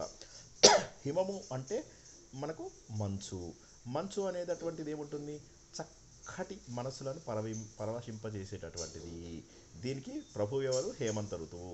ఇక్కడ ఏమవుతుందంటే కొంతమంది దేవి యొక్క పూజలు చేస్తూ ఉంటారు. ఆ పూజలు చేస్తున్నప్పుడు వాళ్ళకి ప్రసన్నత భగవంతుడు కల్పిస్తాడు అని చెప్పేసి గుర్తుంచుకోండి. అంటే వీళ్ళు ఏంటంటే వీళ్ళు జస్ట్ పూజలు చేస్తుంటారు అంతే. వీళ్ళు ఇంకా దాటలేదు, ఇంకా మెయిన్ స్టేజ్ దాకా వెళ్ళలేదు. వీళ్ళు ఏంటంటే పూజల స్థాయి దగ్గర ఆగిపోయినటువంటి వాళ్ళు. ఏది? వెండి కొండ దగ్గర ఉన్నటువంటి వాళ్ళు ఇంకా కూడా ఋతువులలోనే ఉన్నారు. మీకు మొదట్లో ఏం చెప్పాను? ఒక్కొక్క ఋతువుకు సంబంధించిన పూజను ఒక్కొక్క రకంగా చేసుకుంటూ మెల్లమెల్లగా వసంత ఋతువు, గ్రీష్మ ఋతువు, వర్ష ఋతువు, శరద్ ఋతువు, హేమంత ఋతువుకు వచ్చామన్నమాట. అంటే ఇంకా కూడా పూజల మధ్యలోనే ఉన్నారు. కాకపోతే ఏమవుతుందంటే హిమము అనేటటువంటిది మనకు చల్లదనాన్ని ఇస్తుంది అన్నమాట.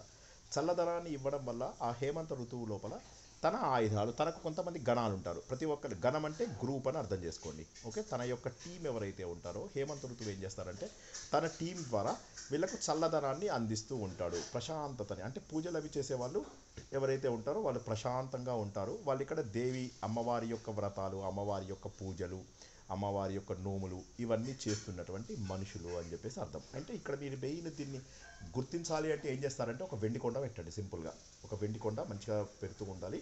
ఓకే, అక్కడ మీకు చక్కగా కొన్ని పారిజాత వృక్షాలు అవి కూడా పెద్దగా ఉండేలాగా పెట్టుకోవాలి. ఇక్కడ భక్తులు చాలా ప్రశాంతంగా ఉన్నటువంటి భావన తీసుకురావాలన్నమాట. ఎందుకంటే హేమంత ఋతువు అనేది మనస్సుకు ఆహ్లాదం కలిగించేటటువంటి ఋతువు. ఓకే, మనకు మార్గశిర మాసం అని చెప్పేసి చెప్తాం కదా, అది కూడా హేమంత ఋతువే అన్నమాట. సో ఆ సమయం లోపల దేవుడు ఏమంటాడు, శ్రీకృష్ణుడు నేను మార్గశిర మాసాన్ని అని చెప్పేసి అంటాడు. నెలలలో నేను మార్గశిర మాసాన్ని అంటాడు. అవునా, మార్గశిరము పుష్యము, మాఘము ఫల్గుణము ఏమో శిశిర ఋతువులోకి వస్తాయి. సో మార్గశిర మాసము పుష్యమాసము ఏవైతే ఉన్నాయో ఇవి చాలా గొప్ప విద్యలకు మూలం అన్నమాట. శ్రీకృష్ణుడి విద్య కూడా మార్గశిర మాసందే. పుష్యమాసం లోపల రహస్య విద్యలు చేసే కొంతమంది సాధకులు ఉంటారు. దాన్ని పుష్య నవరాత్రులు అంటారు. ఇప్పుడు ఎలా అయితే మనకు శరత్ నవరాత్రులు, వసంత నవరాత్రులు ఉంటాయో పుష్యమాసంలో ప్రత్యేక నవరాత్రులు చేసేవాళ్ళు కూడా ఉంటారు అనమాట. అంటే ఇక్కడ క్లుప్తంగా చెప్పాలంటే ఏంటంటే వెండి అనేటటువంటిది ఏదైతే ఉందో అక్కడ మీరు హిమపర్వతం అని గుర్తుంచుకోండి. తెల్లగా ఉండే హిమపర్వతము. ఆ తెల్లగా ఉండే హిమపర్వతం దగ్గర భక్తులు ప్రశాంతంగా కూర్చుని పారిజాత చెట్ల మధ్యలో మంచి గంధం ఇవి పెట్టండి. ఏమంటారు దాన్ని, ధూప్ కట్టి అవి అంటారు కదా, అవి కూడా పెట్టండి. ధూప్ అంటే ఏమంటారు, అగరబత్తులు అంటారు కదా, అగరబత్తుల్ని అవిటిని వెలిగించి చక్కటి పుష్పాలను పెడితే వాటి వాసన ద్వారా వాళ్ళు దేవీ పూజలు చేసేటటువంటి భక్తులు చాలా ఆనందంగా ఉండగలుగుతారు అన్నట్టు ఉంటుందన్నమాట. సో ఇది మెయిన్. మీకు వెండిది ఇంకా ఏమైనా కావాలంటే చెప్తాను. వెండిది మీకు అర్థమైందా ఫస్ట్ లేదా? రెండు రకాలు, ఒకటి ఆధ్యాత్మికంగాను, ఇంకోటేమో మామూలుగాను.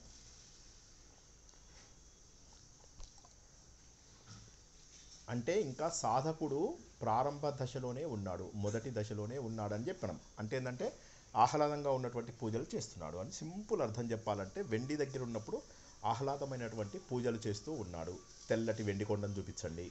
ఓకే, తర్వాత అక్కడ ఒక భక్తుడు పూజ చేస్తున్నాడు. ఈ అగరబత్తులు, పుష్పాలు ఇవన్నీ వెలిగిస్తూ చాలా ప్రశాంతంగా ఉన్నటువంటి భావనతో ఉంటాడన్నమాట. ఇది మెయిన్. ఈ హేమంత ఋతువుకి మళ్ళీ భార్యలు ఉంటారు. సహస్రీ, సహస్యశ్రీ ఏదో ఉంటారు, వాళ్ళ పేర్లు ఉంటాయి. అది కొద్దిగా బుక్లో చూసుకోండి ఆ పేర్లు. ఆ పేర్లు ఉన్నటువంటి వాళ్ళు ఇద్దరు ఆయన ఈయన పక్కన పెట్టండి, హేమంత ఋతువుకు పక్కన పెట్టండి. ఓకే, ఆయన హేమంత ఋతువు అనే ఒక వ్యక్తిని పెట్టి ఆయనకి రెండు పక్కన కూడా ఇద్దరు భార్యలని పెట్టండి. పెట్టి వారిని భక్తులు పూజ చేస్తున్నట్టుగా ఊహించండి. ఓకేనా?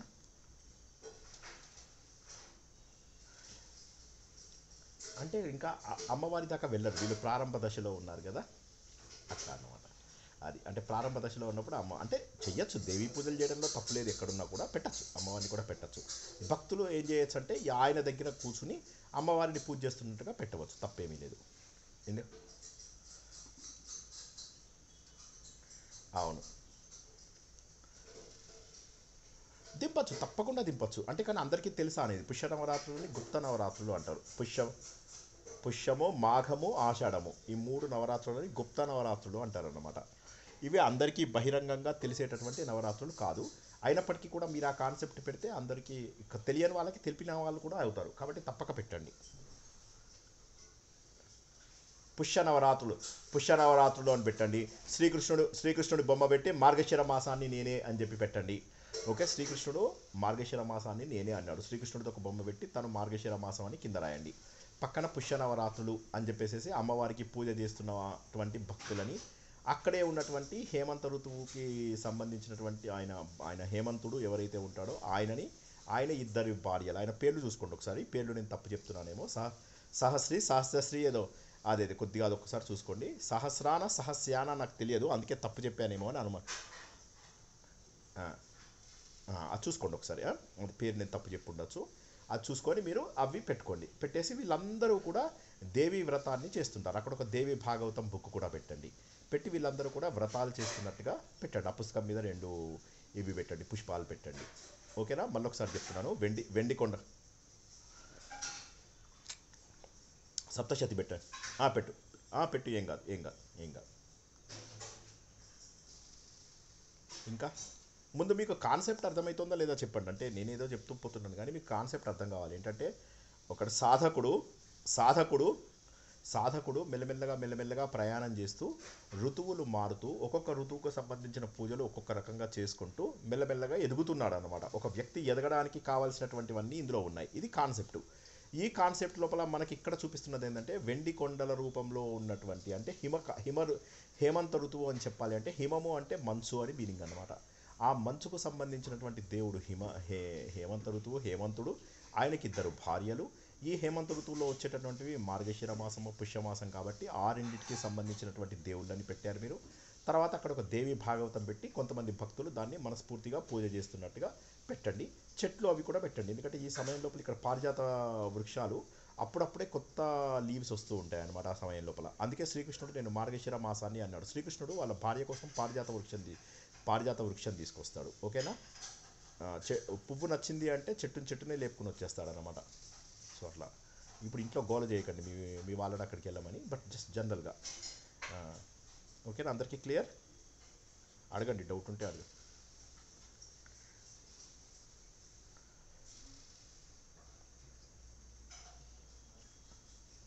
అండి ఓ అవునా, ఎందుకు వినలేదు? ఎందుకు ఆ తప్పు చేశారు? ఎందుకు వినలేదు? వై? అలా కుదరదు. తినడం ఆపేసైనా వినాలి. ఓకేనా. జోక్గా అంటున్నాను, పర్లేదు. Joke joke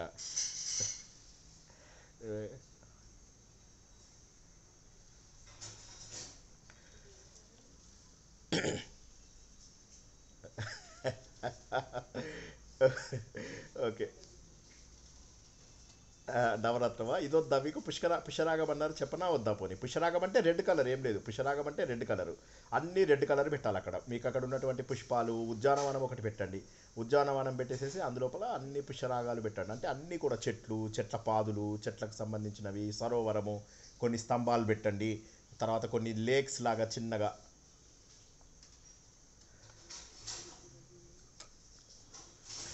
okay. ఎవరైతే పుష్యరాగమో వాళ్ళకి నేను చెప్తున్నాను. పుష్యరాగం అంటే ఏంటంటే రెడ్ అని మీనింగ్ అన్నమాట. ఈ రెడ్ ఏంటంటే కొద్దిగా పెద్దగా ఉంటుంది. ఇక్కడ ఎర్రపు రంగులో ఉన్నటువంటి భూమి కానీ, చెట్లు కానీ అన్నీ కూడా అలాగే పెట్టండి మీరు. చక్కగా పెట్టేసేసి అందులోపల ఏమంటారు, స్తంభాలు పెట్టండి. కొన్ని చిన్నగా వనాలు కాదు, ఏమంటారు, చెరువులు అలాంటివి, కమలాలు, ఇవన్నీ కూడా రత్న ఈ ఈ ప్రాకారంగా ఉండాలి అని చెప్పండి అనమాట. అంటే చాలా చక్కగా మెరుస్తూ ఉన్నట్టుగా పెట్టండి అంతే. ఇది మనకు పుష్యరాగము. ఓకేనా. ఆ, ఉమ్,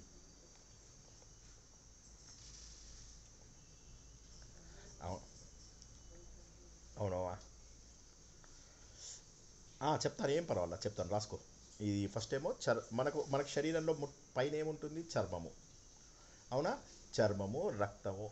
చర్మము, మాంసము, రక్తము, మేధ, మజ్జ, శుక్లము.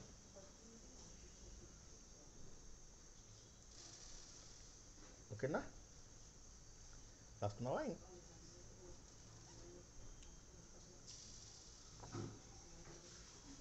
అయితే ఇంకొకటి ఏం మిస్ అయ్యాం మనము? ఎముక చెప్పామా? అస్థి చెప్పలేదు. ఎముక.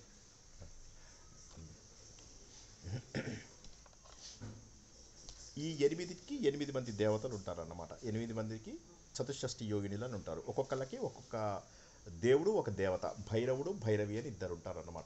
సో వీళ్ళు 64, వాళ్ళు 64 అట్లా ఉంటారు అనమాట. చతుషష్ఠి యోగినిలు, చతుషష్ఠి భైరవులు అంటారు వాళ్ళని. సరేనా.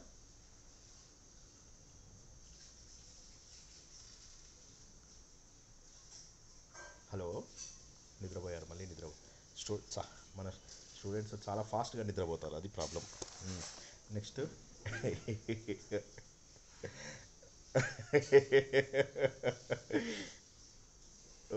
సరేనమ్మా. నెక్స్ట్ ఇంకేం కావాలని అడిగారు మీరు? నేను కంటిన్యూ చేయనా, లేకపోతే మీకు కావాల్సిందే చెప్పనా? ఇంతకు ముందు ఎవరో నవరత్న ప్రకారం లాస్ట్కి వచ్చేసారు అప్పుడే. ఎందుకు అలాగా? అంటే మధ్యలో ఎవరు లేరా? Okay okay okay okay okay. ఈ నవరత్న ప్రాకారంని ఏమంటారు చెప్పండి? నవరత్న ప్రాకారము ఈ ఈ- ఆ, ఇందులోపల ఏంటంటే మీకు అన్ని రకాలు మీకు ఇప్పుడు మీకు ఇది 18వ ప్రాకారం అంతేనా. నవరత్నం అంటే 9 రకాలు, 17 17 18 18 18 మాణిక్య ప్రాకారం అంటారు, మాణిక్య మండపం అంటారు, మాణిక్య మండపం అంటారు. మండపం వేరు, ప్రాకారం వేరు. ఇది ఈ మాణిక్య ఏదైతే ఉంటుందో ఇందులోపల రకరకాలు అంటే ఇందులోపల ఇక మీకు ఈ మాణిక్య ప్రాకారము ఏదైతే ఉంటుందో ఇందులోపల అమ్మవారి అవతారాలు అన్నమాట. అమ్మవారి అవతారాలు, అమ్మవారి యొక్క మంత్రులు. ఓకే, ఇందులోపల రకరకాల దేవతలు అంటే ఇప్పుడు మీకు భువనేశ్వరి, క్రోధ ఇవి ఉంటాయి చూడండి, భైరవి, కపాల భువనేశ్వరి, అంకుశ, చాలా ఉంటాయి, నాకు మొత్తం నోటికి రావు. అది కాక మీకు దశ మహావిద్యలని నా ప్రవచనంలో చెప్పాను, ఎవరికైనా జ్ఞాపకం ఉన్నాయా? కాళీ, తారా, త్రిపుర సుందరి, భైరవి, మాతంగి, చెన్నమస్త, కమలాత్మిక, ఇవన్నీ. సో ఇది హయ్యెస్ట్ లెవెల్ అన్నమాట. ఇప్పుడు ఈ నవరత్నాలు అనేటటువంటిది ఏదైతే ఉందో ఇది అయిపోయింది అంటే ఇంకా సహస్ర స్తంభ మండపంలోకి వెళ్ళిపోతాం అన్నమాట. ఇది మెయిన్. ఇందులోపల అమ్మవారి అవతారాలు ఉంటాయి. భగవంతుడికి రకరకాల అవతారాలు ఉంటాయా, మన విష్ణుమూర్తికి అవతారాలు మనకు తెలుసు కదా. అదేవిధంగా నవరత్నాలు అనేది ఏదైతే ఉన్నదో ఇందులోపల రకరకాల దేవతలు ఉంటారు. అన్నీ కూడా ఇంతకుముందు మనం ఏవైతే నవరత్నాలు తెలుసుకున్నామో ఆ నవరత్నాలన్నీ కూడా ఇక్కడ ఉంటాయి. అంతకుముందు ఉన్న ప్రతిదీ ఇక్కడ ఉంటుంది. అదిగాక ఇది భగవంతుడికి చాలా దగ్గర. అంటే ఇంకా భగవంతుడి యొక్క అవతారాలు తర్వాత భగవంతుడు. మళ్ళీ ఒకసారి చెప్తాను, జాగ్రత్తగా అర్థం చేసుకోండి. భగవంతుడు అవతారం తీసుకుని మళ్ళీ తనను తారుగా మారిపోతాడు. ఉదాహరణకి శ్రీకృష్ణుడు అవతారం తీసుకున్నాడు, అవతారం చాలించి మళ్ళీ విష్ణుమూర్తిగా అయిపోయాడు. అవునా కాదా చెప్పండి, పాయింట్ అర్థమైందా లేదా? అదేవిధంగా అమ్మవారు కూడా అవతారాలు తీసుకుంటారు, మళ్ళీ అమ్మవారుగా మారిపోతారు. ఆ తీసుకున్న అవతారాలు ఉండేటటువంటి ప్లేస్ని ఏమంటారు? ఈ నానారత్నాలు, నవరత్నాలు అనేది అయితే మనం మాణిక్య మండపం అని అంటామో అందులో ఉంటారు. ఈ పాయింట్ అర్థం కాని వాళ్ళు అడగండి, నేను ఎక్స్ప్లెయిన్ చేస్తాను డీటెయిల్గా, మొహమాట పడద్దు. ఒక్కళ్ళకేనా, మిగతా వాళ్ళకి అర్థం కాలే? మిగతా వాళ్ళు వినలేదు. అమ్మవారి యొక్క అవతారాలు ఉంటాయి. తర్వాత అమ్మవారి గురించి తెలుసుకోవడానికి ఎన్ని విద్యలు ఉంటాయని చెప్పాను ఇందాక? 10 విద్యలు ఉంటాయి. 10 విద్యలు. ఈ 10 విద్యల లోపల మనం త్రిపుర అనేది మనం చేస్తాం. సౌత్ ఇండియన్స్ చేసే విద్యను ఏమంటారు? త్రిపుర అంటారు. ఇండియా మొత్తం లోపల 10 రకాల అమ్మవారి విద్యలు ఉంటాయి. కాళీ, తార, త్రిపుర సుందరి, చెన్నమస్త, భైరవి, భువనేశ్వరి, మాతంగి, కమలాత్మిక, ధూమావతి. ఇంకేమన్నా మర్చిపోతే మీరు బుక్లో వెతుక్కొని రాసుకోండి. దశ మహావిద్యలు రాసుకోండి. దశ మహావిద్యలు. ఇది కాక మనకు దేవుడికి సంబంధించినవి ఒక కోట్ల కొద్ది మంత్రాలు ఉంటాయి. అవి ఎన్ని కోట్లు ఉంటాయి అంటే 70 కోట్లు అంటారు. అది రాసుకోండి. 7 కోటి మంత్రాలు ఇక్కడే ఉంటాయి. ఇక ఎందుకంటే ఇది హయ్యెస్ట్ లెవెల్ అన్నమాట. ఇది హయ్యెస్ట్ లెవెల్ అంటే అమ్మవారి అవతార రూపం ఇందులో ఉంటుంది. ఇది దాటిన తర్వాత అమ్మవారే ఉంటారు. అర్థమైందా? అమ్మవారు అంటే నిరాకార రూపం అని అర్థం చేసుకోండి. ఎప్పుడు కూడా అమ్మవారు అన్నామంటే నిరాకార రూపము, దేవుడికి రూపం లేదు. రూపం లేనటువంటి దేవుడు లేదా దేవత మన కోసం రూపం ఎత్తుతారు. ఆ రూపం ఎత్తినటువంటి ప్లేస్ని ఏమంటారంటే ఈ నానారత్న ప్రాకారం అని చెప్పేసి అంటారు. అర్థమైందా కాలేదా? మళ్ళా చెప్పమంటే మళ్ళీ చెప్తా, మీరు మొహమాట పడద్దు. ఇంతసేపు చెప్పి ఇంకో 5 నిమిషాలు చెప్పడానికి నాకేం మొహమాటం లేదు. అవతారం ఇప్పుడు ఉన్నటువంటి నానారత్న నవరత్న ప్రాకారం. నానారత్న నవరత్న ప్రాకారం. మాణిక్య మండపం. మాణిక్య మండపం అంటే ఏంటంటే భగవంతుడి యొక్క అవతారాలు ఉంటాయి, భగవంతుడి యొక్క విద్యలు ఉంటాయి, భగవంతుడికి సంబంధించినటువంటి 70 కోట్ల మంత్రాలు ఉంటాయి అన్నమాట. ఈ 70 కోట్ల మంత్రాలు, ఈ దశ మహావిద్యలు, అమ్మవారి యొక్క రకరకాల అవతారాలు, ఆ అవతారాలన్నీ కూడా ఇక్కడ ఉంటాయి. వీళ్ళవి మీరు దీన్ని ఎలా చూపించవచ్చు అంటే రకరకాల బంగళాలు పెట్టేసేయండి. రకరకాల బంగళాలు అంటే చిన్న చిన్న ఇల్లు దొరుకుతాయి కదా, బొమ్మల కొలువులాగా, అట్లా పెట్టండి. ఒక్కొక్క ఇల్లు ఒక్కొక్క అవతారం అనమాట అమ్మది. అట్లా పెట్టుకుంటే మీకు బాగుంటుందేమో చూసుకోండి. మీకు తెలుసు ఎట్లా పెట్టాలనేది, అలా ఒక్కసారి ఆలోచించుకుని పెట్టుకోండి. అంటే అన్నీ ఇక్కడే అనమాట. అన్ని నవరత్నాలు పెట్టచ్చు. రంగురంగులు పెట్టండి. నవరత్నాలు చూపించాలి అంటే మీరు బ్లూ, బ్లాక్, వైట్, మళ్ళీ పగడం రూపము, ఇవన్నీ రకరకాల రంగులతోనే తయారు చేయండి ఈ ప్రాకారాన్ని. నెంబర్ 1. నెంబర్ 2 ఏం చేస్తారంటే ఇందులోపల రకరకాల బంగ్లాలు పెట్టండి. ఈ బంగ్లాలన్నీ కూడా అమ్మవారు అవతారం ఎత్తినప్పుడు ఒక్కొక్క అవతారము ఒక్కొక్క బంగ్లాలో ఉన్నట్టుగా రాయండి. తర్వాత తెలుగులో మీరు వీలైతే దశ మహావిద్యలు, 70 కోట్ల మంత్రాలు, ఓకే, తర్వాత అమ్మవారి అవతారాలు అని చెప్పి రాయండి. ఇది అన్నిటికంటే హయ్యెస్ట్ లెవెల్ అన్నమాట. ఇది దాటితే ఇంకా మీరు అమ్మవారి నిరాకార రూపంలోకి ప్రవేశిస్తున్నట్టే లెక్క. అడగండి. అవునమ్మా. దీని తర్వాత 1000 మండపం వస్తుంది మనకు వరంగల్లో ఉంది కదా, అట్లా 1000 స్తంభాల మండపం ఒకటి ఉంటుంది.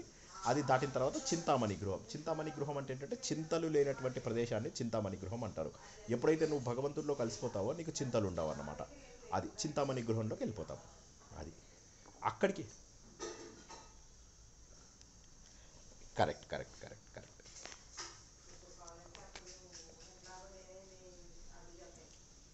Correct, correct. ఇవన్నీ ప్రాకారాలు అని చెప్పలేము, కానీ లేయర్స్ అని అనుకోండి.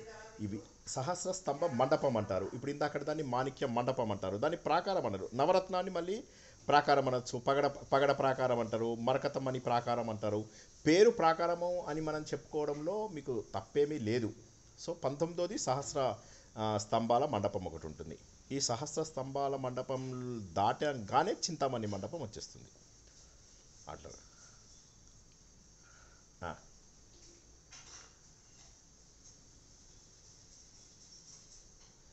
అది నిజమే, కరెక్టే. కరెక్టే అది. అందులోనే వస్తుంది, ఇది అందులోనే వస్తుంది. Correct, correct, correct, correct. అంటే ఈ 1000 మండపాలు, ఈ సహస్ర మండపాల మధ్య లోపల ఉండేటటువంటిది మణిద్వీపం అన్నమాట. అంటే మధ్య లోపల, ఈ మధ్య భాగం లోపల శ్రీదేవి దివ్య మందిరం ఉంటుందన్నమాట. సో మీరు చెప్పుకున్నట్టుగా 19తో ఎండ్ చేసినా కూడా తప్పేమీ లేదు, ఎందుకంటే ఈ 19వ దాని మధ్యలోనే అమ్మవారిది ఉంటుంది. అంటే ఇప్పుడు ఇది ప్రాకారం అని చెప్పలేము. స్తంభాలు అనేసరికి ఏమవుతుంది మీకు, స్తంభాలు అనేసరికి ఓపెన్గా ఉంటాయి. కాబట్టి మధ్య లోపల చింతామణి గృహం ఉంటుంది. అంటే భగవంతుడి యొక్క అసలు శక్తి. సో మీరు 19 అనుకుంటే తప్పులేదు, అస్సలు తప్పులేదు. 19 అనేది తప్పులేదు, ఎందుకంటే మెయిన్ ఈ 1000 లోపల కూడా మీకు 4 ముఖ్యమైన మండపాలు ఉంటాయి. శృంగార, జ్ఞాన, ముక్తి, ఏకాంత మండపాలు అని ఉంటాయి అన్నమాట. ఆ మండపాల లోపల ఒక్కొక్క స్థాయిలో ఉన్నవాడికి ఒక్కొక్క రకమైనటువంటి అంటే సాధకులు, వీళ్ళందరూ కూడా సాధకులు, మనలాంటి వాళ్ళ సాధకులు వెళ్ళే ప్రయాణం అని చెప్పి అర్థం చేసుకోవాలి. మనకు అర్థం కావాలని కథల రూపంలో ఇస్తారు ఇది, ఎందుకంటే అలా కథల రూపంలో ఇస్తే మనకు అర్థమవుతూ ఉంటుంది. సాధన చేస్తున్న కొద్దీ వాటన్నిటిని మనం మనసు లోపల గుర్తించగలుగుతాం. మన లోపల ప్రశాంతత వచ్చింది, ఓకే అయితే ఇప్పుడు నేను వజ్ర మండపానికి వచ్చాను, ఓకే నేను ఇప్పుడు మళ్ళీ వెనక్కి వెళ్ళను, ఇలా ఇలా ఇలా మనం ఒక్కొక్కటి గుర్తుంచుకుంటూ వెళ్తాం అన్నమాట. అలాగే మీరు చివరిగా ఈ 1000 మండపాలలో మధ్య మండపం, ముక్తి మండపంలోకి వచ్చారు అంటే అమ్మయ్య ఇక్కడ నాకు ఇక ముక్తి దొరికింది, ఇక్కడ ఇంకా నాకు ఏ రకమైనటువంటి ఇబ్బందులు ఉండవు, ఇంకొక జన్మ ఎత్తవలసిన అవసరం లేదు అని ఆలోచించేది సహస్ర మండపం. ఈ సహస్ర మండపం మధ్యలోనే అమ్మవారి చింతామణి గృహం ఉన్నది అని అంటారు. ఇక్కడ అమ్మవారు నిరాకార రూపం అని కొంతమంది అంటారు, రెండవది శివశక్తి ఏకరూపం అని కొంతమంది అంటారు, అమ్మవారే సకల దేవతలు పూజింపబడుతున్నట్టుగా ఉన్నట్టుగా కూడా అంటారు. ఏదైనా కూడా తప్పు లేదు, సరేనా.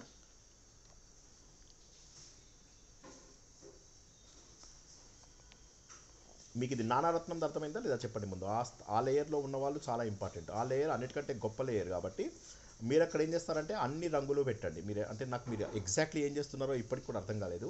మీరు అక్కడ ఏం చేస్తారంటే రకరకాల రంగులు పెట్టండి, రంగులు, తర్వాత రకరకాల బంగళాలు. ఉమ్, ఉమ్,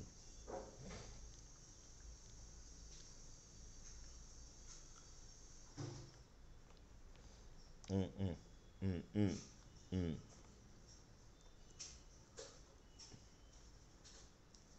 ఉమ్, ఉమ్.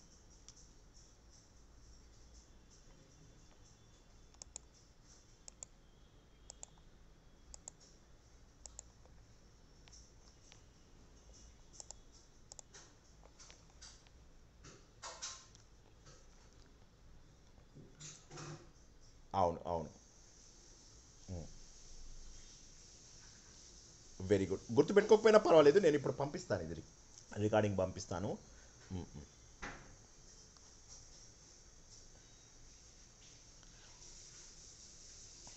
ఓకే. ఉమ్, ఉమ్, ఉమ్. ఓకే, ఓకే, షూర్, షూర్, తప్పకుండా. ముందు ముందు మీ అవును. అంటే మీరు అంతా ఏం చేస్తున్నారు, నాకు అర్థం కావాలంటే ఇప్పటివరకు మీరు అందరూ ఏం చేస్తున్నారు అంటే ఈ కాన్సెప్ట్ని పట్టుకుని నడుచుకుంటూ వెళ్తారా. ఎక్కడికి ఎక్కడికి నడుస్తారు, ఎక్కడ ఎక్కడ నాకు అర్థం. ఎక్కడ. Okay, okay.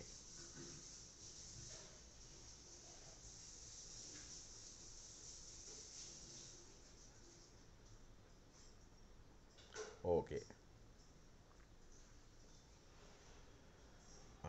అర్థమైంది, అర్థమైంది, నాకు అర్థమైంది. ఓకే. సో మణిద్వీపంని పట్టుకెళ్తున్నట్టు అయితే మీరు సీక్వెన్స్గా వెళ్ళాలి, మరి ఒకళ్ళ తర్వాత ఒకళ్ళు వెళ్ళాలి. అంటే 13వ వాడు ముందుకు వెళ్ళిపోతానంటే కష్టం కదా. ఒకటో వాడు రెండో వాడు చోట్లో, రెండో వాడు మూడో వాడు చోట్లో వస్తారా, అట్లా ఏం లేదా? ఆ, ఆ,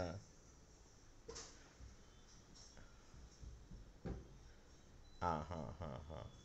okay, okay, okay, okay. Number అట్లా కాదు, నంబర్ మార్చు. సరే, నంబరు మీరు నంబరు నేను ఇప్పుడు చెప్పిన సీక్వెన్స్లోనే ఉంచుకోండి.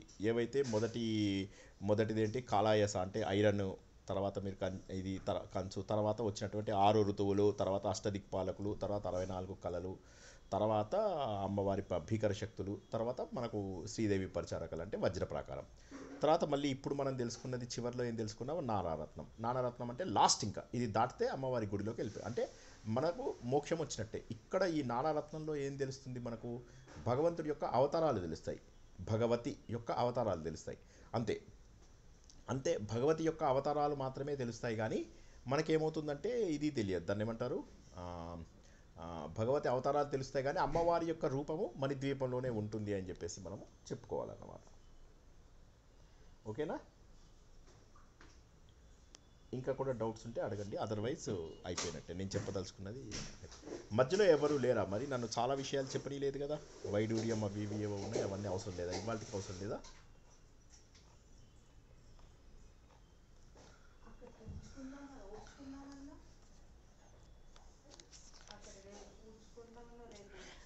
జ-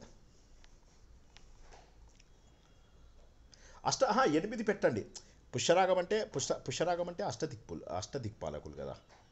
పుష్యరాగం అంటే ఋతువులు దాటిన తర్వాత దిక్కులు ఉంటాయి, మీకు ఎప్పుడు కూడా ఋతువులు దాటాక దిక్కులు ఉంటాయి. ఆ దిక్కుల లోపల మొట్టమొదట వచ్చేది పుష్యరాగం. అంటే 8 మందిని పెట్టాలి మీరు, అష్టదిక్పాలకులను పెట్టాలి. అందరినీ కూడా 8 రూపాలలో పెట్టాలి. 8 రూపాలలో పెట్టేసి అక్కడ అందరూ వాళ్ళు సేవకులు, సైన్యము, వీళ్ళందరినీ పెట్టండి. చెట్లు, చేమలు, సరోవరాలు ఇవన్నీ అన్ని చోట్ల ఉండేవే. చెట్లు, చేమలు, సరోవరాలు అన్ని చోట్ల ఉండేవే. అష్టదిక్పాలకులు కంపల్సరీ రావాలి. అది రాకపోతే మీకు పుష్యరాగం ఎట్లా అవుతుంది కదా. మీకు అది పుష్యరాగం రావాలి అంటే అష్టదిక్పాలకులు వచ్చి తీరవలసిందే. క్లియర్గా ఉందా? Hello. Okay okay sir, so మీకు అర్థమైంది. అది సో మనకేంటంటే మెయిన్ ఇప్పటివరకు చెప్పుకునేది ఏంటంటే సాధకుడు చేసేటటువంటి ప్రయాణం. సాధకుడు ఎలా ప్రయాణం చేశాడు, ముందు మెల్లగా తను ఏదో ఒక మార్గాన్ని వెతుక్కుని ఆ మార్గం ద్వారా మొదటి ప్రాకారంలోకి ప్రవేశించాడు. తర్వాత ఏమైంది, అన్ని రకాల ఋతువులలో ఉన్నటువంటి ఆ, పూజలని చక్కగా చేసుకుంటూ వచ్చాడు. అందులో మీరు ఏం చేశారు, హేమంత ఋతువులోకి వచ్చారు. ఆ హేమంత ఋతువులో చేయవలసినటువంటివి కనుక్కున్నారు. ఆ తర్వాత మెల్లగా మీరు ఏం చేశారు, వచ్చేసి అష్టదిక్పాలకుల దీంట్లోకి వచ్చారు, పుష్యరాగ ప్రాకారంలోకి వచ్చారు. అష్టదిక్పాలకులు రెడ్ కలరు ఇది పెడితే మీకు అప్పుడు ఆ ప్రాకారం అయిపోతుంది. అలా అలా అలా మీరు ముందుకెళ్ళిన తర్వాత పద్మరాగం తర్వాత మీకు వచ్చేది గోమేదికం తర్వాత మీకు వచ్చేటటువంటిది వజ్ర ప్రాకారం. వజ్ర ప్రాకారం అనేసరికి ఏమని చెప్పుకున్నాము, తెల్లగా ఉంటుంది అని చెప్పి చెప్పుకున్నాము. సేవ చేసే వాళ్ళు ఉంటారు ఇక్కడ, అమ్మవారి పరిచారకులు ఉంటారు అని చెప్పి దానికి కావాల్సిన సామగ్రిని సిద్ధం చేసుకోండి అని చెప్పి చెప్పాను. చెప్పిన తర్వాత వైఢూర్యం. ఇంకా వైఢూర్య ప్రాకారము వచ్చినప్పుడు ఏమవుతుందంటే మీకు కొంత దేవుళ్ళ శక్తులు ఏవైతే ఉంటాయో అవి అమ్మవారి రూపంలో ఉంటాయి. ఉదాహరణకి బ్రహ్మశక్తి అనుకోండి, బ్రాహ్మి రూపంలో వస్తుంది. కుమారస్వామి శక్తి అయితే కుమార రూపంలో ఉంటుంది. విష్ణుమూర్తి శక్తి వైష్ణవి రూపంలో ఉంటుంది. ఇంద్రుడి శక్తి ఇంద్రాణి ఇట్లా ఉంటాయన్నమాట అవన్నీ. వారాహి, చాముండి, మహాలక్ష్మి అని అష్టమాతృకలు అంటారు. అది దాటిపోయిన తర్వాత ఇంద్రనీలాలు వస్తాయి. ఈ ఇంద్రనీలము వచ్చేసరికి ఏమవుతుందంటే మీకు మంత్రులందరూ ఉంటారనమాట. ఆవిడ యొక్క మంత్రులు వాళ్ళు వీళ్ళు ఉంటారు. ఆ మంత్రుల తర్వాత వచ్చేటటువంటిది మీకు ముత్యాలు. ఇక్కడ మీకు అష్టదళ పద్మం ఉంటుందన్నమాట. అష్టదళ పద్మం వచ్చిన తర్వాత ఇక్కడ అందరూ కూడా శౌర్యవంతులు, సైన్యాధిపతులు వాళ్ళు వీళ్ళు ఉంటారు. అది అయిపోయిన తర్వాత మీకు గాయత్రి, సావిత్రి వీళ్ళందరూ ఉండే మరకత మణికి వెళ్తారనమాట. ఆ మరకత మణి దాటిన తర్వాత మీకు పగడం మణిలోకి వెళ్తారు. ఆ పగడపు మణిలోకి వెళ్ళేసరికి మీకు కొంతమంది శక్తులు ఉంటాయి. శక్తులు అంటే హృల్లేఖ, గగన, రక్త, కరాలిక ఇట్లా కొన్ని శక్తులు ఉంటాయి అన్నమాట. అది దాటిన తర్వాత మీకు నవరత్న ప్రాకారం వస్తుంది. అంటే అమ్మవారి శక్తుల తర్వాత అమ్మవారి అవతారాలు. అది నవరత్న ప్రాకారం. నవరత్న ప్రాకారంలో అమ్మవారి యొక్క అవతారాలు ఉంటాయి. మనం అమ్మవారిని పూజ చేసే 70 కోట్ల మంత్రాలు ఉంటాయి. అమ్మవారి విద్యలు దశమహావిద్యలు అని అంటాము, దశమహావిద్యలు వస్తాయి. అది దాటిన తర్వాత సహస్రస్తంభ మండపము, అందులోపల మధ్యలో ఉండేటటువంటిది చింతామణి భవనం. ఈ చింతామణి భవనం లోపల మెయిన్ 4 మండపాలు ఉంటాయి. శృంగార, జ్ఞాన, ముక్తి, ఏకాంత మండపాలు అని చెప్పేసి. ఇక్కడ భగవంతుడు నిరాకార రూపంలో అని కొంతమంది అంటారు. అందరు దేవతలు పూజిస్తున్న అమ్మవారు అని కొంతమంది అంటారు. కొంతమంది పార్వతీ పరమేశ్వరుడు లాగా అమ్మవారు అయ్యవారు ఉంటారు అని చెప్పేసి అంటారు. ఏది తీసుకున్నప్పటికీ కూడా ఫైనల్గా మనం చేరుకునేది ఏంటంటే సాధన చేస్తూ చేస్తూ చేస్తూ చేస్తూ మన లోపల ఉన్నటువంటి అల్టిమేట్ నాలెడ్జ్ని తెచ్చుకోవడమే మణిద్వీపం. ఓకేనా? అన్నీ కూడా సమ్మరీ చేసి చెప్పాను. ఇంకేమన్నా డౌట్స్ ఉన్నాయా?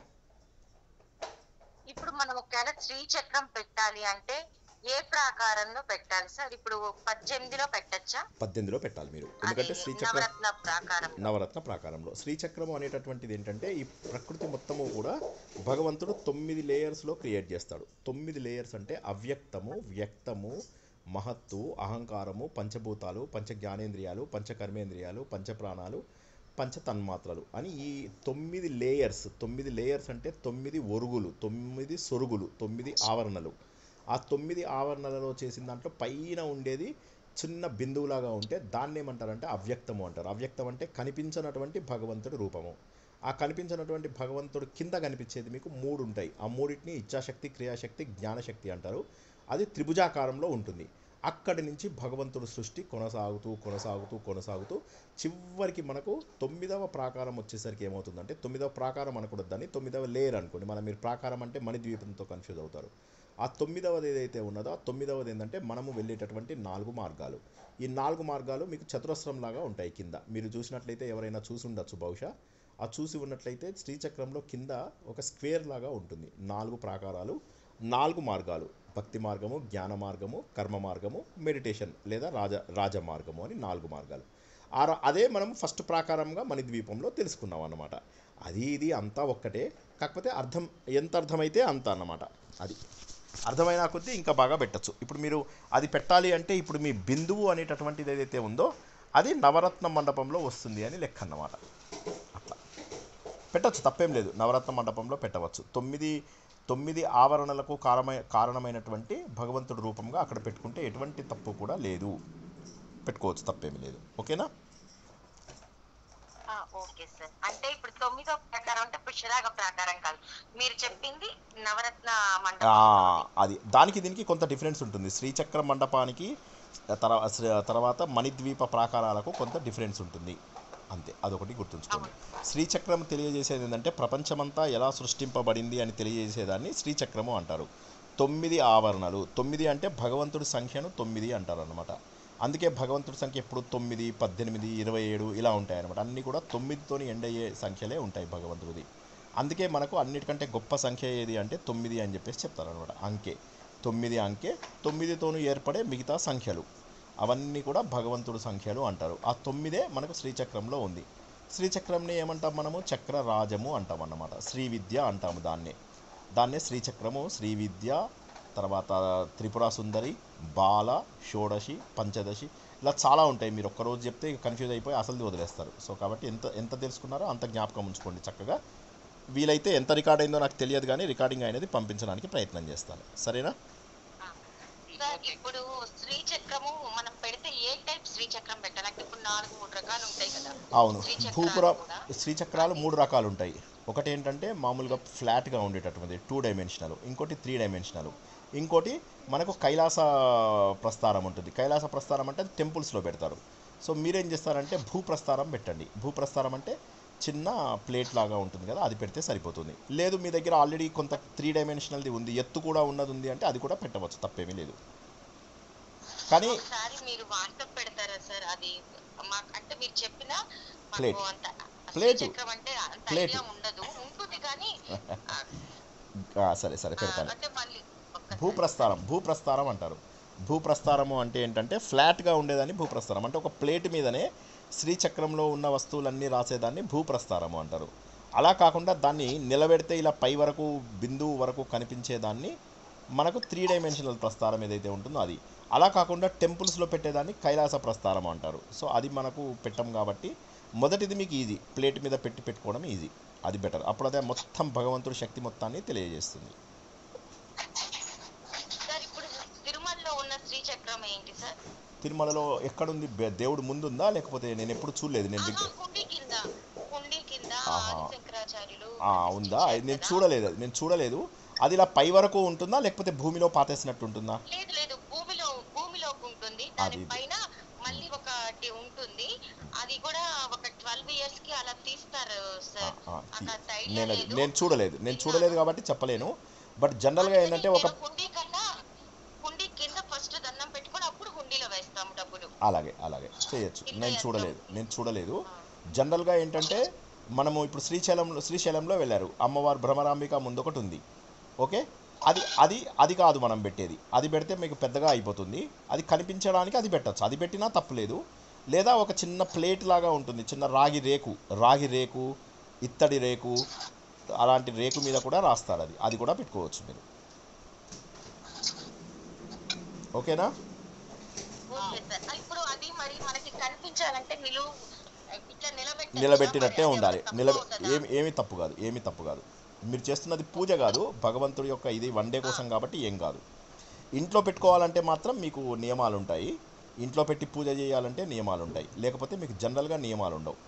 మీరు చేసేటటువంటి దీనికి నియమాలు ఉండవు. ఇంట్లో మీరు ప్రతిరోజు పూజ చేయాలంటే ఖచ్చితంగా నియమాలు ఉంటాయి శ్రీచక్రానికి. అవి పాటించి చేయాల్సి వస్తుంది. ఇప్పుడు మీరు చెప్తున్నది ఏదో మీరు జస్ట్ ఈ ఒకరోజు అలంకరణ కోసం చెప్తున్నారు కాబట్టి తప్పేమీ లేదు. సార్ ఇంకోటి సప్తమాతృకలు అని విన్నా కానీ అష్టమాతృకలు అన్నారు. ఇంకొకటి అష్టమాతృకలు అంటే ఏంటంటే మనకు దేవుళ్ళు ఉంటారు కదా, విష్ణుమూర్తి, బ్రహ్మ, ఇంద్రుడు, కుమారస్వామి, వీళ్ళ శక్తులని స్త్రీ రూపాలుగా కన్వర్ట్ చేసిన దాన్ని అష్టమాతృకలు అంటారు. సరేనా? Okay sir. అంటే ఉదాహరణకి విష్ణుమూర్తి ఉన్నాడు, విష్ణుమూర్తి శక్తి ఏంటి? వైష్ణవి. బ్రహ్మదేవుడి శక్తి ఏంటి? బ్రాహ్మి. కుమారస్వామి శక్తి ఏంటి? కౌమారి. మహేశ్వరుడి శక్తి ఏంటి? మాహేశ్వరి. ఇంద్రుడి యొక్క శక్తి ఏంటి? ఇంద్రాణి. వరాహస్వామి శక్తి ఏంటి? వారాహి. అంటే భగవంతుడిలో వెలుతురు రెండు ఒకటే అన్నమాట. అంటే దీపంలో వచ్చే వెలుతురు రెండు ఒకటే కదా, కానీ వెలుతురు మాత్రం మనల్ని చేరుతుంది. ఇప్పుడు మీరు ఒక నిప్పు పెట్టారు, ఆ నిప్పు యొక్క సెగ మీ చేతికి తగులుతుంది, కానీ నిప్పు మీ చేతికి తగలదు. ఆ సెగ ఏదైతే ఉందో అది అమ్మవారు, ఆ నిప్పు ఏదైతే ఉందో అది భగవంతుడు అని అర్థం అన్నమాట. సూర్యుడు ఉన్నాడు, సూర్యుడి యొక్క ఎండ మీకు తగులుతుంది, మీరు సూర్యుడిని తగలలేరు. చంద్రుడు ఉన్నాడు, చంద్రుడి యొక్క వెన్నెల మిమ్మల్ని తగులుతుంది, కానీ మీరు చంద్రుడిని తగలలేరు. చంద్రుడు అంటే శివుడు అని, చంద్రుడిలోంచి వచ్చే వెన్నెల అంటే అమ్మవారు అని లెక్క అనమాట. ఉదాహరణ కోసం మీకు అర్థం చేయాలని చెప్పాను. అర్థమైందా?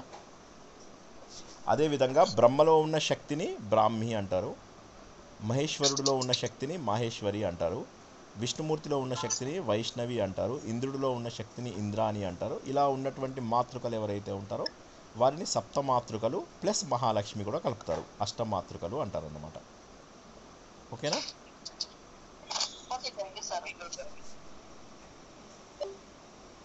సరిపోయిందా? ఓ, ఇంకెవరికేం ప్రశ్నలు లేకపోతే సరే, నేను పంపించడానికి ట్రై చేస్తాను. ఇది ఎంత బాగా రికార్డ్ అయిందో తెలియదు నాకు. ఒకవేళ మంచిగా రికార్డ్ అయితే వినండి, లేకపోతే మీరు జ్ఞాపకం చాలా చాలా బాగా చెప్పారు, అర్థమయ్యేటట్లు చాలా ఓపిక బాగా చెప్పారు sir. Thank you so much. Thank you. ఎవరన్నా ఆల్రెడీ రికార్డ్ చేసి ఉంటే నాకు కూడా పంపించండి, మీ రికార్డింగ్ కూడా నాకు పంపించండి. సరేనా? ఓకే. జై శ్రీకృష్ణ. అందరికీ శుభం కలుగుగాక.